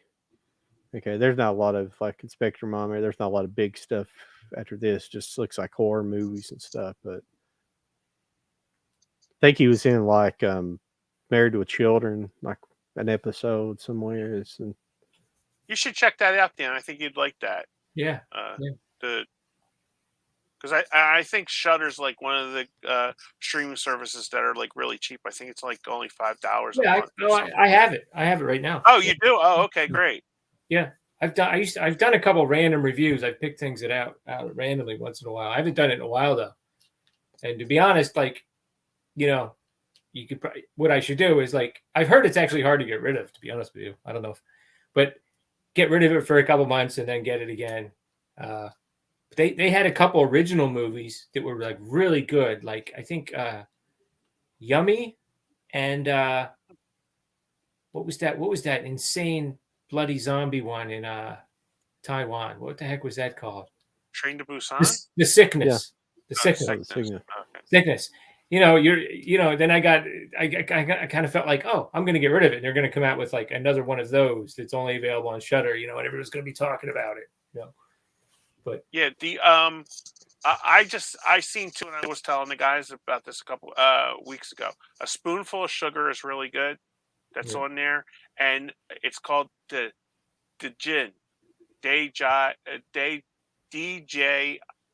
Gin. Oh, that's right. You told me that. Gin. Yeah. Those two movies I thought were fantastic, and the Gin movie is all in one room. Basically, it's an apartment. They don't leave the apartment the whole movie. It's really well done. Really well done. Awesome.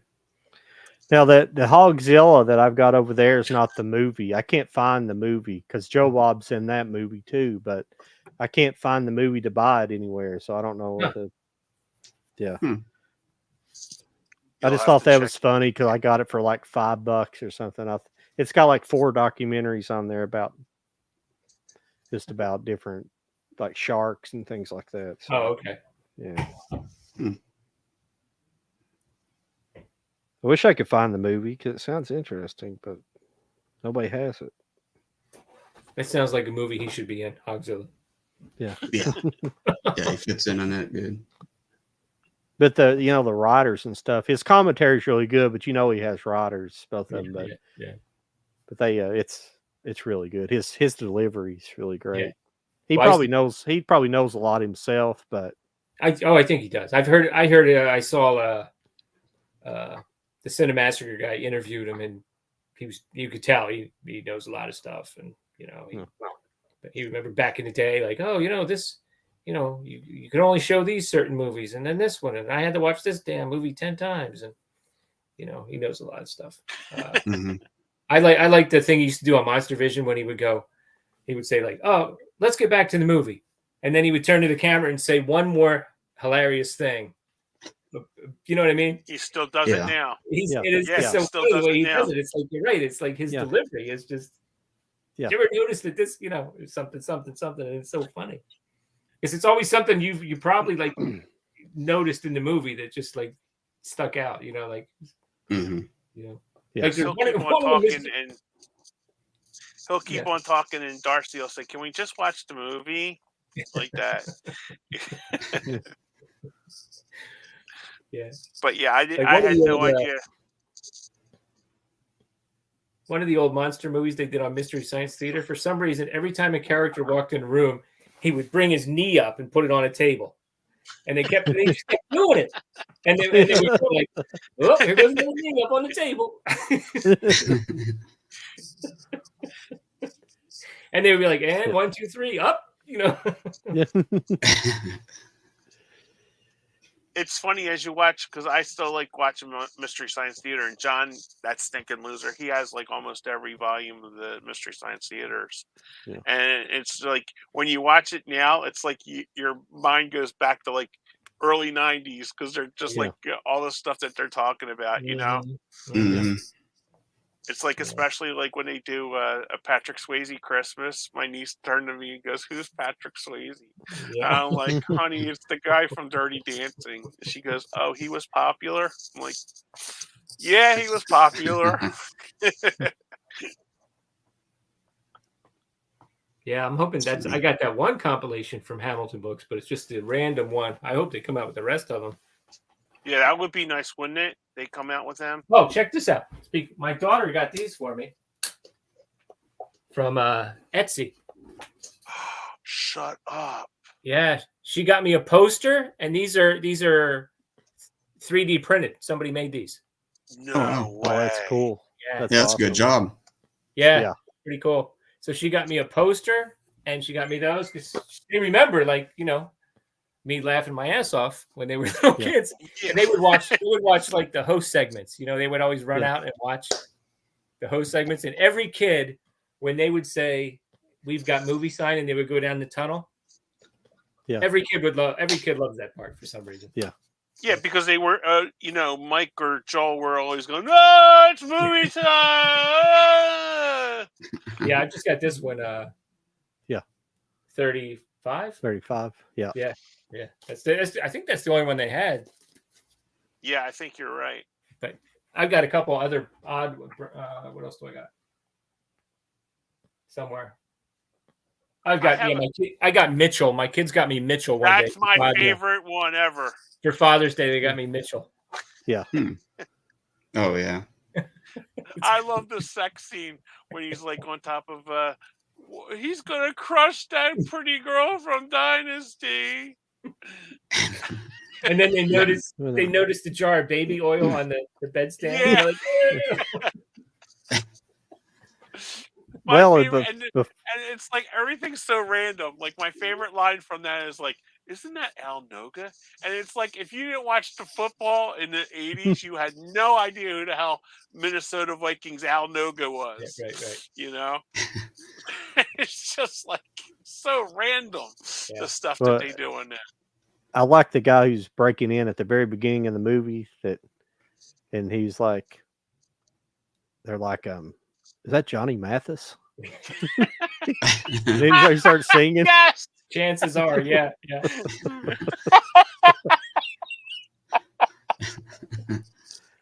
Yeah. Oh gosh. Yeah. Have you watched that one, Mike? Yeah, I've seen that one. Okay. Yeah, that's funny. Yeah, Pretty funny. I like the way that movie has its own theme song too. Mama Mitchell. It's actually Hoyt Axton singing. Yeah. Yeah. You know how I knew that it was Hoyt Axton? Because he was on WKRP in Cincinnati because he was Jennifer's boyfriend on there. Mm-hmm. Yeah. And I remember the song that he sang to Jennifer. And I was like, that guy sounds familiar, you know? Yeah. And then I seen him on Hee Haw. Yeah. Yeah. I'll tell you what, and he was in Gremlins too. Yeah. And I was just going to say, like, my local. Okay. Do you remember? I think it was Desmond Ryan. Do you remember Desmond Ryan from the Yes. He was kind of a dick to sci-fi and horror movies. But really? He actually said though that Hoyt Axton's performance was so good you didn't even really think of that he was acting in Gremlins. He was like so perfect. It didn't jump out at you that he was acting, but he was like, he was like, here are my nominees for supporting actor, and he had Hoyt Axton in there. I was really surprised by that because he didn't really like those kind of movies. But yeah. He was a real natural actor. Yeah, he did. I think I don't know if it's Little Drummer Boy, but he's got a rendition of one of the famous Christmas carols. It's like really good. I forget which. It might be Little Drummer Boy. Oh, wow. Yeah. He was pretty talented. Yeah, he was very talented. Yeah. Yeah, I just remember him as Jennifer's boyfriend. Yeah. It's just like stuff that pops out so random, you know? Yeah. It's like when the guy that played Palmer in The Thing was on WKRP. His character's name was Norris. Yeah. On WKRP, it always confused me because the other guy in The Thing is named Norris, and so when I watch The Thing, I always get mixed up. Like, wait. Okay. You know what kind of bothered me though was when Mr. Carlson was on Different Strokes. Oh, when he played the very bad man on Different Strokes, I'll just say that, and that totally screwed me up for years after watching that. Yeah, he was the bicycle guy or something like that. Yeah. Hey guys, you want to go take a bath together? Yeah. Mr. Carlson. I was like, what am I watching here? I was like, what is yeah, going exactly. Because we were talking about that a couple of weeks ago. Me and my friends. It's like, do you think that would be even fly on TV today? I don't think so.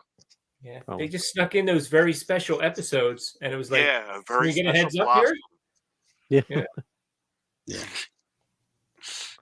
Because I remember seeing that, and that totally screwed me up with WKRP for a couple of years because I just couldn't wrap my mind around that. Yeah. The same thing was with oh God, what the hell's his name? He was in he was Les's father in License to Drive.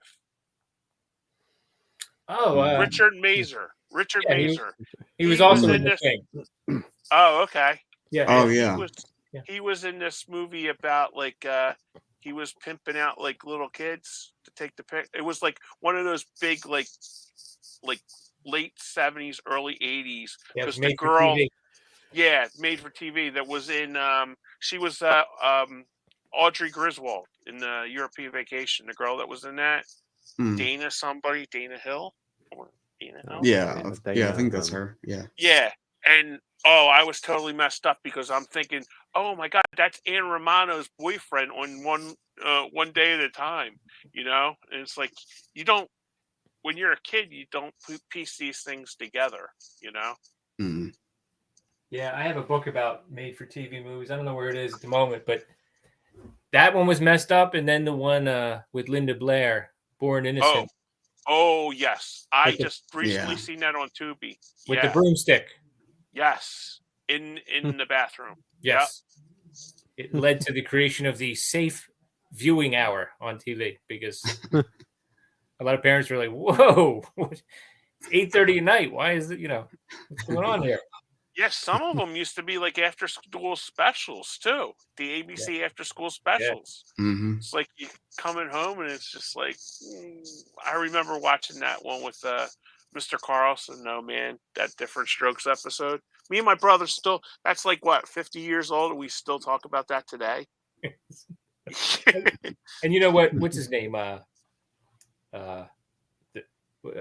his name? Gordon Gary Jones? Cole. Yeah, Oh, well, Gary Gary Coleman. Coleman's, he leaves, but the friend stays there. Dudley That stayed. He apparently, like, we've probably seen him in like 30 movies and didn't realize that was him when he grew up. Like somehow I looked him up one day and he's been in tons of stuff. That's the funny thing. Wow. Yeah. Yeah, it's weird what stays with you when you watch it as a kid, and it's like can't get that out of your head somehow. Mm-hmm. Well, fellas, it's over 3 hours. I'm Yep. ready to pack it in myself.